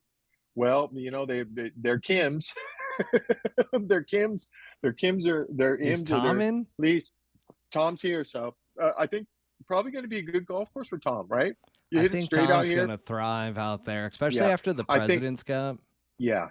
Siwoo has had a sneaky 2 or 3 good chances. I just mentioned one to do some damage here. And sometimes something happens, and like Manny was saying, man, if this guy could just keep his patience, he could have a chance to win every single week, as we know. I love the fact that now Manny's caddying for him this week, correct? That's confirmed? Yeah, Manny's in. Manny's got the bag. He loves Manny. I talked to him today. Yeah. We've been getting some messages on social media about that episode that we did, and people have been interested about whether or not Manny's going to be the full-time caddy or not. Yeah, so as it is right caddy now.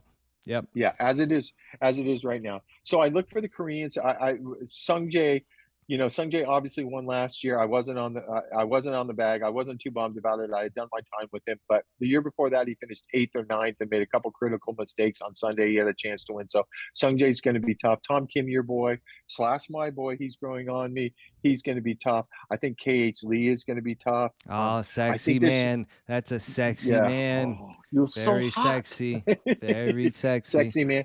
And then the rookie that I've been touting, this SH Kim. It seems like this is a good Korean golf course for all of those guys. They just seem to, they play good on golf courses that aren't super long, and there's hybrid Bermuda, whatever it is. They play good on Bermuda golf courses. And I'll tell you another thing that I've noticed over the years here. Somebody out of the new class, out of the Corn Ferry class, is going to have a big week, is going to be in the mix. Now, I don't know. You would think it's probably going to be Taylor Montgomery because he's from Shadow Creek and he lives here. And there's a bunch of tour pros, David Lipsky, and there's a bunch of them, Danny Lee. They all live here. But the funny thing is you think they have an advantage, but Danny they never Lee. Go out here. And you would think so, but they never go out here and they play. They don't play this course. They don't play Summerlin very often. Maybe Doug Gim's another one, 2 or 3 or 4 times a year, just because it's so busy and it's not in the same shape that it is when we're here. So I'm looking for somebody from the Corn Ferry Tour to have a big week, and I would think it would be Taylor Montgomery would be my favorite. My second favorite would be SH Kim. And the reason why I say this is because you got guys like Smiley Kaufman, his rookie year, got it done here, his one and only win. I'm going to go way back to like Mark Ternessa won here, coming off the Corn Ferry Tour his rookie year. So I look for a Corn Ferry Tour guy to be in the mix very late. There's Bobby, certain guys that play. Yeah.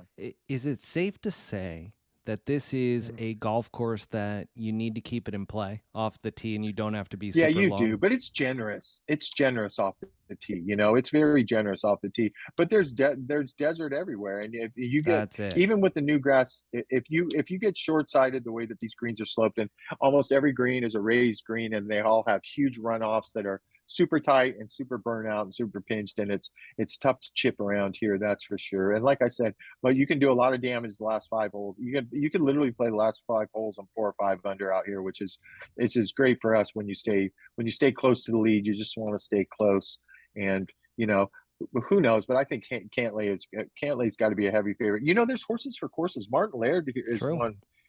Is it won twice here, Martin Laird now? I want to say Martin Laird, what a damn legend that guy is. And a lot of he's people another one don't that plays know of great Martin here. Laird, but man, does he bomb the ball. He hits it dead straight, and he plays Yep. good on like 2 or 3 courses a year. And this is one of them. Yeah. This is one of them. It sits up. It's a nice little cutter's golf course, to tell you the truth. I like a little cut off these tees. And I'm telling you, with these new grass, these guys that are specialists, and these bombers, sometimes it could get you in trouble out here. But with the new grass and it not being so firm, because a lot of the fairways are tilted towards the desert, and Martin Laird pays a cut. And I guess I'm referencing number 2 is a nice little par 4, but it's a pretty slanted left to right into the desert fairway. And if you get something going slightly right center and it takes the wrong hop, it can roll into the desert. And then that's just a gamble. You play desert golf your whole life for years now, and it's just keep your fingers crossed. Sometimes you can get a club on it, and sometimes you're pinned up against a rock. So it should be pretty exciting, because nobody really ever runs away with this golf tournament, right? There's been numerous playoffs here. Jaybird made the walk-off one on 17 some years ago, in the dark. And I believe Laird actually won in a playoff one year. Missing Kevin Na this year. He's banging it up, and he's banging in Bangkok. He's banging in Bangkok, folks. He's always played here, so we don't have to worry about him. So I know, and he's a Vegas legend. I mean, he loves hitting it out there in Vegas. He'll tell you where to go get that him and Kenny Harms. Wagyu beef. Yeah, Kenny Harms. Kenny Harms. You want to get into that? We'll get into that in a second. But yeah. That being said, I mean, we did talk about LIV Golf Bangkok a little bit. We're going to dive in a little bit around that, because that club was open this year. It's a private club by a billionaire over there in Thailand. So it kind of fits the whole model, right? I mean, when we look at this model of LIV Golf, it's that the golfers want to feel like celebrities, and they want to cater the tournaments around them. And then for the fans, they're going to make it a big party, just like Waste Management. And they're going to replicate that model. They're going to make the team events out of it. And I think for the casual fan, as well as the people that are like shunned by the country club environments and, the elitist mentality of the PGA Tour and everything, these are the comments that I see. Especially when it comes to PGA Tour versus LIV Golf. So I'm just kind of reading in between the lines that when it comes to this and seeing the guys out there and everything, and even Lee Westwood came out. Did you see his comments today? No.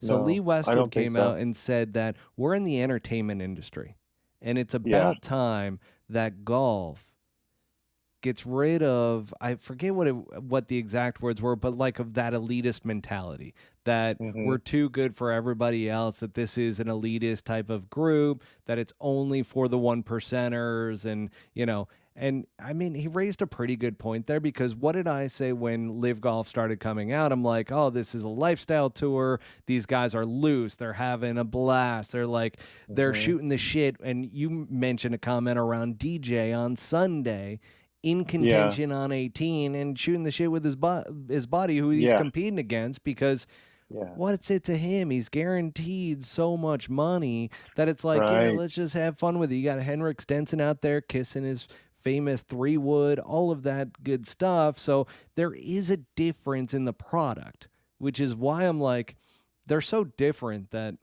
I think they can coexist, but I'm not going to beat a dead horse there. But when it comes down to like the club that they're at over in Thailand and going through what they're doing for the tournament, I just see it as like, Bobby, it's like, it's not necessarily like you're getting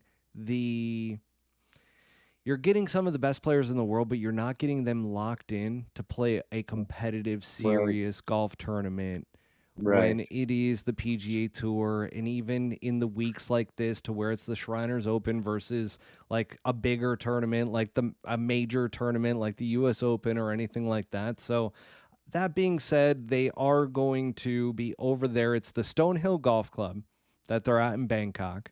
The one thing that I can't wait to see, I'm going to be looking at players' eyes, because as soon as I see some players' eyes that are just beat red, you know what went down. The same thing that everybody saw in The Hangover 2, where there's monkeys involved, where there's trannies and strippers and all that good stuff and snake poison. I mean, that's what you're going to end up seeing if they go out and have a blast. But like Lee Westwood said, is there something to his comments about being in the entertainment industry? Is it the UFC versus WWE? You know what I mean? It's like you got real fighting versus people that are really like beating the crap out of each other, but in a very artistic way to where it's more entertainment based. Like, are we starting to see the same thing with golf? No comment, really, to tell you the truth. You lost me there on that whole thing. No comment to me. I don't, what? Oh no, we lost Bobby. Bobby is gone. We just lost him. So his internet connection must have timed out there in Vegas. Obviously, lost him on that last part, but it's entertainment versus a serious sporting event. And, we're going to see. I mean, I'm a fan of LIV Golf. I like the product that they're putting out there. I'm a fan of the PGA Tour. So we'll see how this all plays out. But the next part that we're going to dive into with Bobby, as soon as he reconnects here and gains his internet connection back, is going to be the Golf Digest article that came out from the Undercover Caddy. And the Undercover Caddy is a caddy on LIV Golf and dropped quite a few quotes in a Golf Digest article. And here comes Bobby. So Bobby's coming back on now.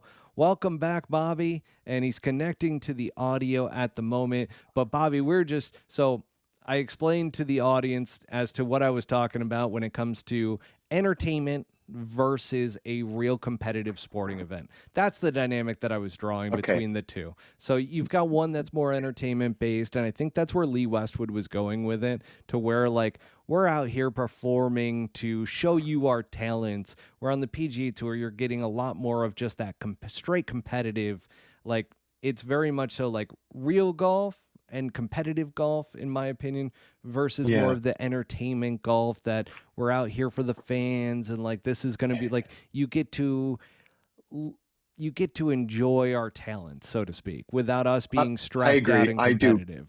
I mean, you could have just said exhibition golf against real golf, right? Oh, see, I can't use those terms, Bobby. I can. You piss off different people. Well, I can't, but you can. You're off absolutely people right. My whole life. Yeah. But now we're diving. I hope you edit out what just happened with me going sideways there for a second. Really threw you for a loop there, Bobby. But no, now we're diving. I didn't know if that thing comes off, the whole thing shoots. I had no idea either. That was fantastic. I saw just a piece of equipment come out of your ear, and then all of a sudden you're off of the Zoom, and I'm like, oh, what do I do? But that's staying in. That was fantastic stuff. Now, when we look at Golf Digest article on the Undercover Caddy on LIV Golf, and here's the quote. This is the quote from Read it to me. Golf Digest. Read the whole thing. It's fucking great. And this is about LIV Golf. It's fucking great. For the first time in my career, caddies are treated like people. Does that sound melodramatic? Not if you're a caddy on the PGA Tour. Now, all right. First of all, yeah, I even had a tough time. They get whatever they get whatever they want over there. Yeah, They get agreed. whatever they They want. get I know catered that. to, and I get that and Yes. everything, but, like, to say that you're treated like people, do you Yeah. not feel like you're treated like a person on the Bro, I've PGA been out Tour? here for 16 or 17 years. The early years were a little rough, that's for sure. But everything is everything has changed. Our food and the way we were treated. And they ask us, I had the tournament director come up to me on the first tee today for the Pro-Am. And he's like, Bobby, thanks for coming back. They go out of their way. They do it every year. Is there anything we can improve on? And I told him, and I go, honest answer? And he goes, yes, Bobby, flat out honest answer. I go, the breakfast for us needs to be a little bit better. It's your standard scrambled eggs, breakfast burrito, sausage patties, maybe a little fruit. Who know how long it's been sitting in there and that kind of stuff. I go, that's the only thing. And he goes, really?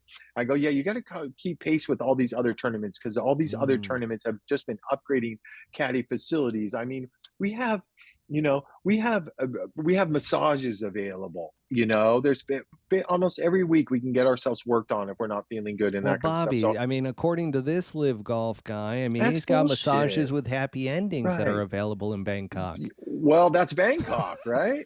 You'd think that's good over here in Vegas too, wouldn't you?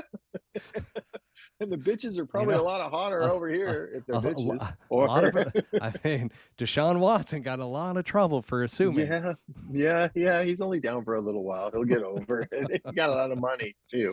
Who do you think I it think is, that though? I well, it's funny. As soon as you sent that to me, I went down every player and tried to figure out what caddy was with every player, and it couldn't. And I'll tell you, there was one guy that came to my mind. But the one thing that you didn't read in that article was how they said that like our tour liaison, if I'm saying that, like reps who walk the range, who is Jason Gore's new position out here. I saw Jason Gore out Hmm. here for the first week. He's now working for the tour, not the USGA.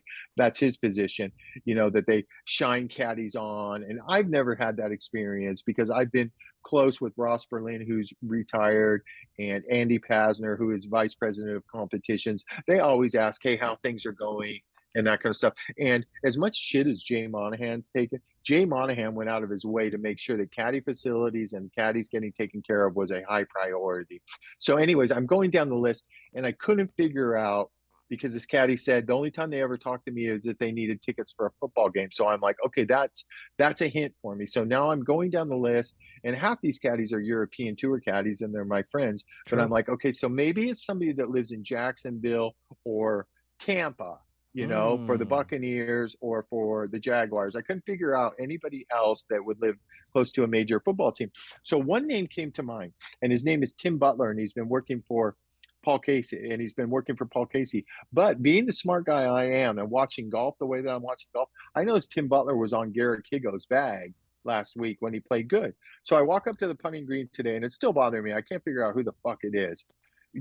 But you know what you didn't say in there is how that he kind of shelled the live golf tour, saying, hey, there's no crowd, there's not really many crowds, they don't know what they're watching, they're not really golfers, they're loud, they're It's a obnoxious. I'm different probably if it, it's a different demographic of Yes, fans. it is 100% a different demographic. But did you notice the one point, a couple points I'll bring up. The one point that he said was that even his player turned to him during the first tournament and go, man, this is a little weird, isn't it? This is a little different with the lack of excitement. I also did notice, did you hear what he said about how he has a financial arrangement with his player that he's not Yep. getting your standard 8 and for people that don't know, most caddies we get 10 to 12% off of a win, and we usually get anywhere from, so Koreans will pay 5% outside of a top 10. Most guys don't do that anymore, and then you get pretty much 7 or 8% across the board. So they had a little deal worked out right there where he's not going to get as much as he said he was. But he also said, which was another hint to me, that it wasn't Austin Johnson or any big caddy or Kessler or Patrick Reed's brother-in-law that was making big money the last few years, because he said, I'm going to make more money this year than I made the last 3 years. So that was another hint. So I come up with this Tim Butler name, had been working for Grillo, went to Paul Casey, and then I saw him on the putting green. I go, what? I go, what are you doing? He goes, what do you mean? And I go, well, I know what you did last week. You tried to win with Garrett Higo. That was a great week, but you're not working for Paul Casey anymore. He goes, I couldn't take it anymore. And I go, Paul Mm. or the tour? And he goes, a little bit of both, mostly Paul. And I'm like, because I guess Paul hasn't been playing good for 2 or 3 years. He's been battling some injuries, and he's a tough bag. Paul will even tell you he's kind of a tough bag. So I'm like, oh, are you? And I just flat out asked him, I go, were you the fucking undercover LIV Caddy? And he looked at me, I go, do you like football? And he goes, yeah, I like football and that kind of stuff. I go, you live in Jacksonville or Tampa? He goes, no, I live somewhere else, but I'm a big football fan of this. I go, oh, so fuck, it wasn't you. And I pulled up the article and I showed it to him. I go, who do you think this is? And he goes, man, I have no idea who it is. And I go, well, then let's just talk about this LIV tour. He goes, listen, they give you whatever you want. You're not renting a car as a caddy. You're not paying for a hotel room. You're getting extra money to wear the microphone. It's mandatory to wear the microphone, if your player is in contention. He was going through all the good things. And then he goes, and then I go, well, is there any bad things about it? And he goes, because there's no pressure, man. These guys got all this money up front, so it's not like they're out there grinding, really trying to learn these golf courses to get in contention. They know that they're gonna make X amount of dollars no matter what. I go, what about this whole financial thing here? Did you have a deal worked out with Paul? And he goes, no, Paul was still paying me. Of course, no caddies none of us get any piece of contract money or upfront money, or I've been overseas with guys like Brendan Steele where he plays some French Open and he's getting $100,000 to go play. I don't get a piece of that. I don't get a piece of any of that. I get my weekly. His weekly was the same. His percentage was the same. So, but I know that I had read in the past that there were some deals made where and this guy obviously verified it, this mystery caddy, and it's killing me to Bobby, try and figure out. I'm Tell gonna me your throw it theory, out because you here. told me early. Yeah, here's my theory. It's Kenny Harms who's on Yeah, Kevin Kevin Na. Na. And Yeah, by the way, because of the Vegas connections with Kevin Na, I bet you yeah. he was asked for football tickets for the Las Vegas Raiders. But he lives with Kevin's connections, I could Yeah. see. I could And I see. bet you that the officials wouldn't go, the PGA Tour officials wouldn't go to Kevin Na for that. They'd go to Kenny Yeah, and ask Kenny, hey, can you hook this possible. up? Because Kenny, here's my backup to that. Because Kenny just posted a video today, I which I'm saw it. glad that we're doing that, or we're doing the podcast today, because we actually have a little bit more insight on this. Yeah, we So he do. posted a video where he's literally in the video saying, and I'm actually treated like a human being. Look at this. I'm able Yeah, to use the same locker room as the golfers. And he's walking through and they're showing him where the locker room is. And I mean, it's a sick setup. I'm not going to lie. In the locker room in Bangkok, like they have each of the teams in like separate locker rooms. It's hmm, pretty cool setup. But that video right there showed me that, yeah, there's a chip on his shoulder. And then you yeah, bring in the Vegas connections, and it's like, yeah, where do you ask for connections? It's normally fucking Vegas. Because hmm, normally, if you know somebody and you're yeah. around the Vegas connection world, somebody's got a connection to get you, whether it's a UFC fight, a Sure. boxing fight, the Raiders. I mean, you go on. And in Vegas, it's like you can get hooked up if you know the right people. So Sure. that is why I am going. My guess is Kenny Yeah. Harms. Well, I'll give you a little background. I've known Kenny for a long time. I've known him for 15 years. He is. I'll start out with some good things. He is a top 10 caddy on the PGA Tour now, on the Tour. He does a lot for Kevin. He's all in. He's a fantastic green reader, but he's sour grapes. He's all when you talk to him. He is sour grapes. He has an opinion on everything. He's never You're wrong. playing into it. He is that fucking caddy who is you know there's a small percentage of caddies that are millionaires, right? And Kenny invested his money the right way, and he owns a lot of property down in Orlando, and he's not afraid to walk into the caddy room after some caddies have had a bad day on the golf course and tell him, hey, the stock market's booming, I'm killing it on this, I'm redoing my fourth house, I'm drinking this kind of wine. He's that guy. He's that sour grapes wine who's very opinion on everything. And I could see Kenny doing that because he's a fully vested LIV caddy now. He was the genius of, remember when they got their backpacks and their little care package and everything like that.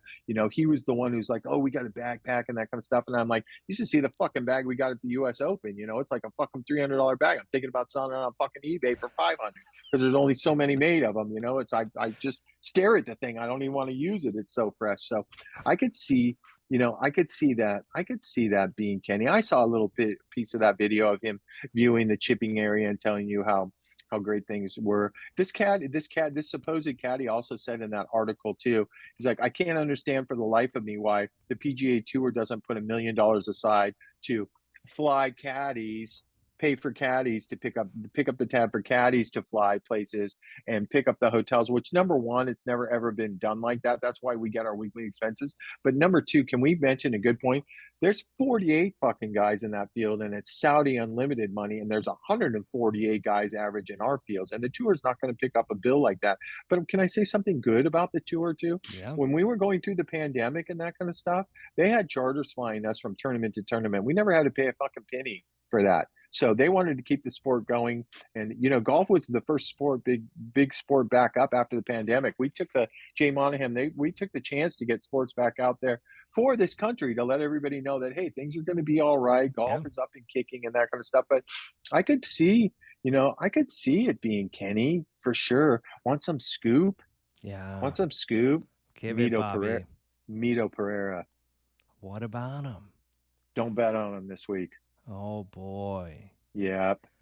I'm not giving you any names or anything like that. But Mito Pereira is playing this week, and he is playing 2 more fall events to, the guaranteed ones to see Zozo in Japan next week, which is 70 field, no cut, make as much as you can in CJ Cup.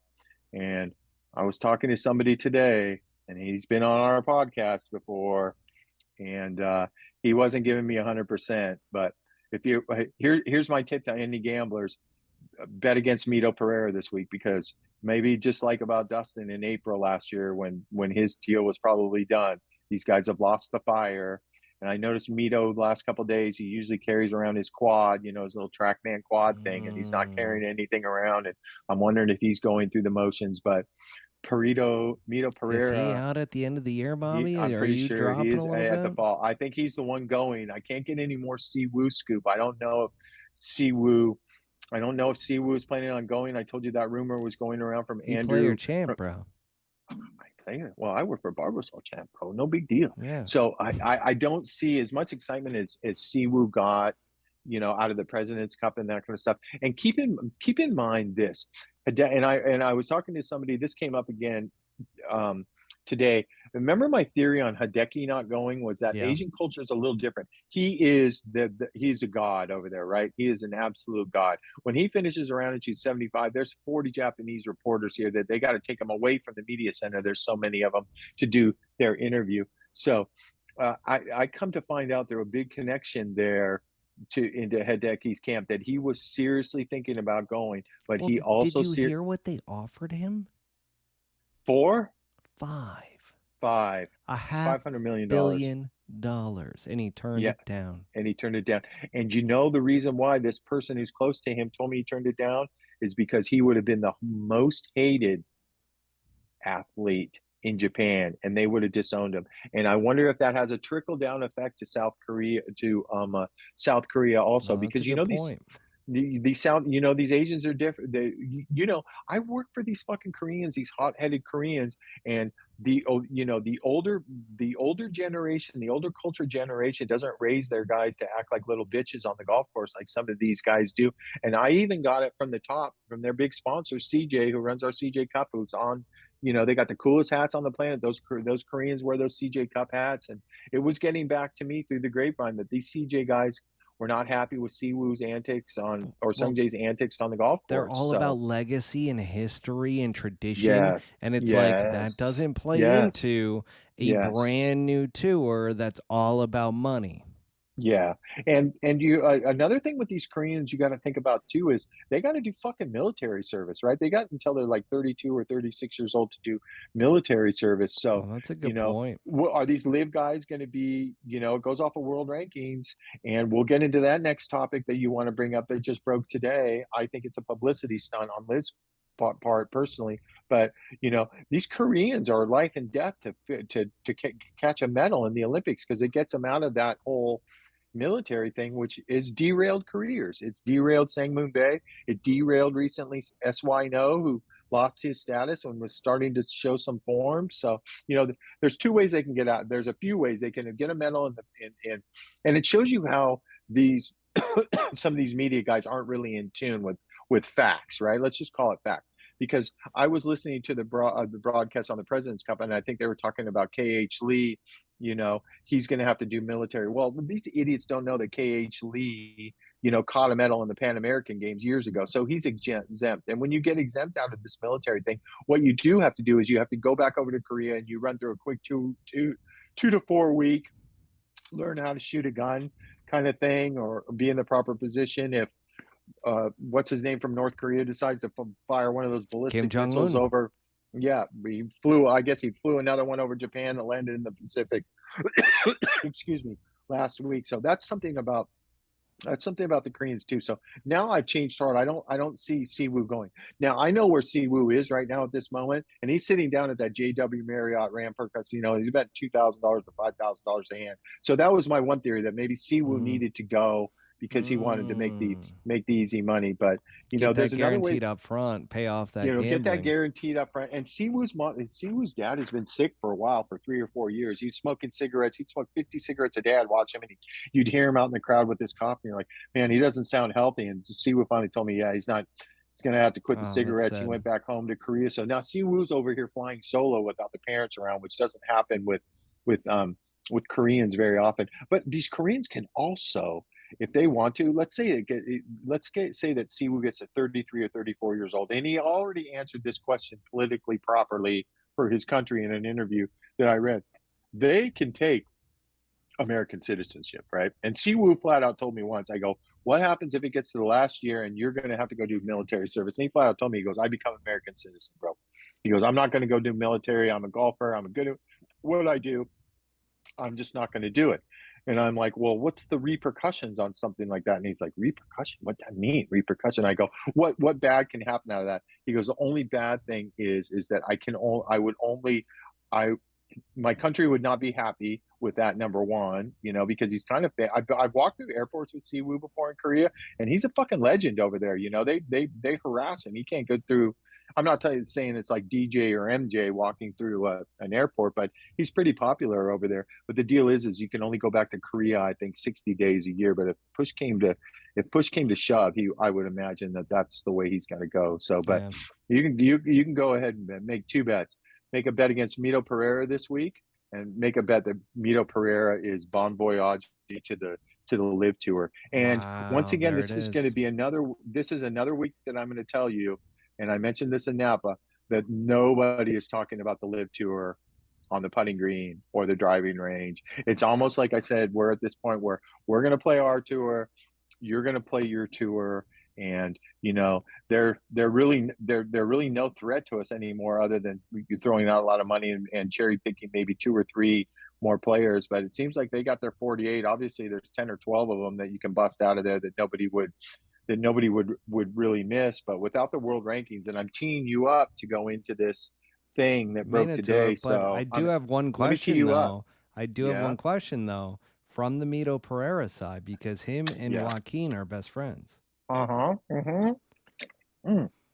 Abe, and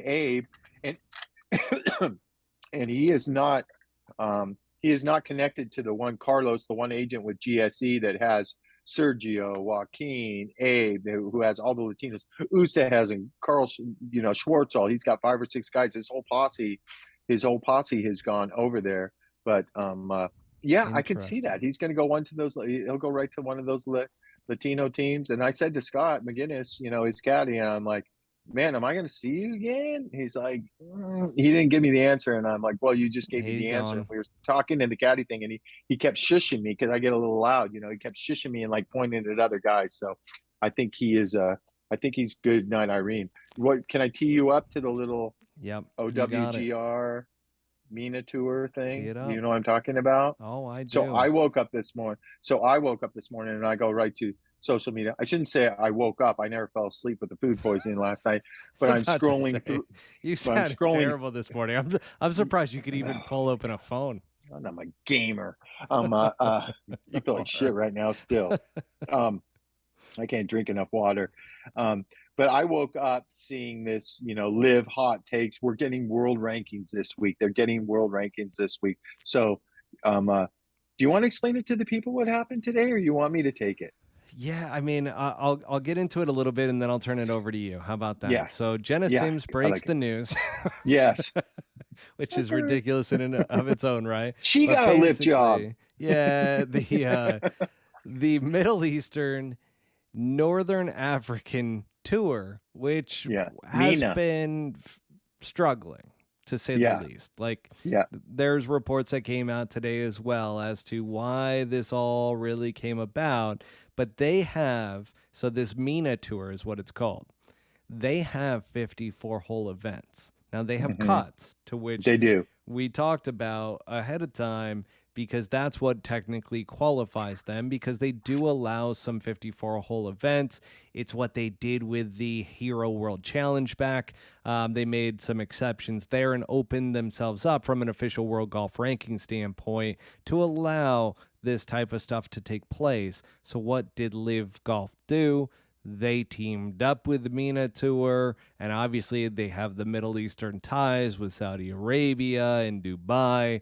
And so, long story short, they're claiming that because of these ties, that the Hmm. guys playing in Bangkok this week are going to receive official world golf ranking points because it's technically going to be a MENA Tour sanctioned event. You want to Right. take it from there, Bobby? Yeah. So I'll take it from there and I'll open up with this publicity stunt. Number one, I believe it's a publicity stunt. Number two, here's my personal opinion theory on what happened was Greg knew he wasn't going to get world rankings, that he was beating a dead horse, that it was not going to happen, especially with Peter Dawson and Jay Monahan controlling the decisions being made there. So Greg probably went over to him with a bunch of fucking Saudi money, didn't he? And that tour had Well, not they were played. struggling, so yes, Well, money listen, definitely you know the played a deal. factor. So you know what this, hey, we'll give you 5, 10, 15, 20, 25 million to keep your tour going, because the background on this tour is it's very small, right? And they hadn't played any events for 2 years because of the pandemic over there, and now they've recently played 4 events. But if you listen to the Golf Live Twitter guys, and I think the Daily Telegram over there in the UK is our Yes. version of TMZ. Would you say something like that? Similar. Definitely Similar, where similar. they But they even hear in that article, something. by the way, even in that Yeah. article, they said that so everybody took it as, oh, Live Golf now has official world golf Done rankings, deal, right? but once you started reading the article, Yeah. because most people got like a sentence or two because you had to pay in order to read the entire article. I Yeah, I saw paid. that. So Yeah. I paid for the article because I wanted to read the entire thing. And sure enough, as Yeah. soon as you get past the clickbait and Yeah. the pay Clickbait. portion, Yeah. it dives into the whole fact that this is not really, that it's more of like what you mentioned, a publicity stunt, and Yeah. this is why. And they tied it into the fact that they're trying to get official world golf rankings for this event because they're tying it into the MENA Tour, which has official world golf rankings, and they've had 54 hole events in the past, and they're trying to Right. make it a sanctioned event and all this and that. But Yeah. even in the Telegraph, they say that it's a long shot for that. So, to your point, Yeah. Bobby. Yeah. So I think, it's my personal opinion, they shelled a bunch of money at him. It's a publicity stunt. This is something for the Live Twitter guys to go off and run with. And, like I said, there's no talk on the range out here the last couple of weeks. Guys are over it. It is what it is. It's not going away. No time in the future. But I just figure, like, they just gotta, how everybody's like, you go on social media and everybody's like, gosh, I wish everybody would just stop taking shots at everybody and that kind of stuff. I mean, depending on who you follow or who you listen to, because I try to be on both sides, listen to both sides and that kind of stuff. If there's 10 shots being fired, Matt, would you agree that 7 or 8 of those shots are coming from the paid live social media Oh, guys? That you 100%. don't And hear any. you know Yeah, what's you don't hear hilarious?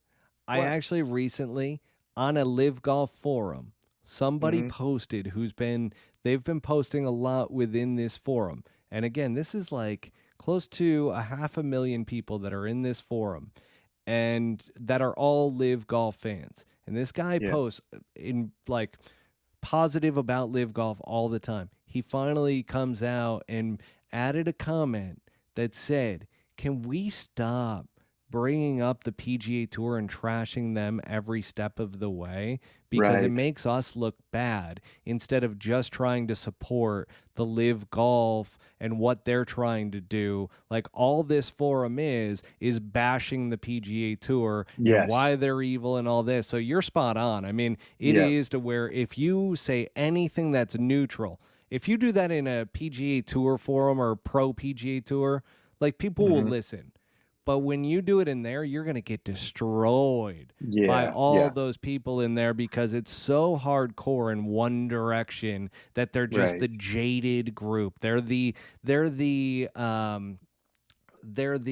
not popular crowd. They're the outcast. Outcast is the word I was looking for, but they're the outcast group of the golf world. And they're like, they have a chip on their shoulder and they're constantly battling against, but they end up being the ones that drive the majority of this. Yeah, yeah, for sure, 100% for sure. So we'll see. But I guess I'm going to say this: are these guys, if they're supposedly close to getting world rankings? Number one, that paperwork and everything's not going to get shoved through in the next. I don't know what's the time zone over there in Thailand. Are they ahead of us, behind us? Do Oh, you they're even way know ahead. that? Yeah, They're so way it's ahead. actually, so we're sitting here October 5th. It'd be October 6th over there, probably during the Okay, so daytime. so are you going to tell me before these guys step onto the tee when they're getting in the locker room, there's going to be a billboard that up that says, "Okay, guess what? You're getting world ranking points this week." If it was a fucking done deal, it would be all over everywhere, and these people would be popping off about how they're getting world record points. So I think Greg reached into the Saudi pockets, threw out some money, and this was his last ditch effort to get some world Oh, ranking he's points. reaching for Yeah, straws yeah, at this point. I yeah, mean, yeah. he's trying everything he possibly can, because as it leaked about several players, they were told by him directly that they were going to receive official world golf rankings and that this was a hmm done deal, that it was hmm only a matter of time. Like, they were hmm promised a lot of things in switching over, which Yeah. that's a Greg's tough one. Hey, Matt, Greg's been lying the whole time, right? Same Greg Norman that told Sergio over here those text messages to everybody else. They can't suspend you. They can't suspend you from the PGA Tour. You're an independent He contractor. did say Well, he that was for wrong. sure. He was wrong about that. He was wrong about that. So we'll see how it goes. I mean, I'm gonna wake up tomorrow morning. We tee off super early. We're 7:49 tomorrow Yeah, you got morning. to get Hopefully, going, man. You got to rest up. I I do. know you've been I do. pounding that Fiji water, which you love, which has Oh, some great and the minerals in Sprite. it. I mean, from the volcanoes and Oh, everything, Tums are some good. Tums, some artificial Yes. substances there. I mean, don't get drug tested out there on the PGA Tour, Bobby, because Tums Artificial might show up. substances. I'll tell you what, when you get food poisoning, man, I hope there's no kids listening to this, but when you get food poisoning, when I get food poisoning, I've had it 2 or 3 times. There is one thing and one thing only that makes me feel good, and that's a little nibble off of the side of a Xanax, right? So it just relaxes me, and I can actually sleep for 3 or 4 hours and feel Calms your like I'm not going stomach a little bit. to. Yeah, exactly. And I'm not going to mention the player's name. You know who he is because I sent you the text. But I reached out to a player A friend. who a friend, yeah. This is why I'll never be on the Colt Notes. This is why I'll never be Bones because I'm too damn honest. But I reached out to this guy because I know he suffers from anxiety, and I'm not telling you that he takes them before the round and that kind of stuff. But if he's in contention, he probably has a little bit of a Xanax the night before, so he can get some kind of sleep and relax his brain. So I reached out to this guy, and I'm like, man, I'm struggling, that kind of stuff. Can I meet this friend on the putting green? What time does this friend play in the pro-am? And he gave me a couple of Xannies, and as soon as we get off this thing, I'm going to nibble on a quarter. And my two favorite shows drop new episodes tonight. I'm a big fan of this thing called A Handmaid's Tale. Have you heard of The Oh, Handmaid's Tale? yeah, Which is that's very dark. It's aggressive. very dark. So Yeah, that's it's a new one. dark. And I grew up in the Star Wars ages, Are right? you Star Wars, the watching the movies. series on Disney Plus? Ardon, what's his name? Andor, the new one, Yeah. Andor. So a new Andor dropped tonight too. So I'll be up for another hour. So, Well, Bobby, I gotta tell you, man, this yeah, podcast popped you right back into form. You no, started, and feel like only shit. about halfway through did we Yeah. have 3 burps, which I had the over under on social media at 12, and it never hit that point. It didn't even come close. I mean, people are pissed off at me because I'm like, oh, this is going way over, but no. Bobby, you snapped Yeah, into I form. This rallied. might be one of our longer episodes, and It yet is. I love the fact that you just, I mean, you hit your second wind, and now Yeah. I'm just like, fuck, him and fucking Troy are gonna go out there tomorrow We're and gonna just rip it up. go. Yeah, I Yeah. got a feeling that you're gonna do that, and I'm pretty We pumped gotta about do. this week for you guys. Thank you, Matthew. We got a new putter in the bag, and I'm looking forward to that. Now I'm going to be very looking forward to the first 4-footer that he has or 6-footer to save par, because that's going to save the tone. But if you put our practice round today, excuse me. Why'd your camera go off? It said low battery. You're cutting this. Oh yeah, You there got we some go. We're serious close. edit. You ain't going to bed till 4 a.m. with all the editing you got to do. You got to bring this down from 3 hours to an hour and 20 minutes. He played 6 under in his practice round the last 2 days. So let's go kick some ass, and I'll Let's check do in it. with you next week, my friend, and we'll have plenty to talk about this tournament, and we will have plenty to talk about what happened with Bangkok, and We then we roll certainly do. into our 2 huge tournaments coming up, Zozo and the CJ And Cup, in the next we 2 got weeks. some big news around pole hook golf in general, maybe a studio Yeah, coming up. So let's put that in. there's going to Yeah. be some interesting stuff that we've got to talk about Yeah. next week. So looking forward to it, Bobby. All right, Appreciate the you have a patience. great tournament, and Thanks, can't buddy. wait, buddy. All right, my man. I'll check Have a in with good you one. later. All right, peace. Bye-bye. Thank you for tuning in to Season 2 of the Pole Hook Golf Podcast. Make sure to hit subscribe and go to www.polehookgolf.com for more information.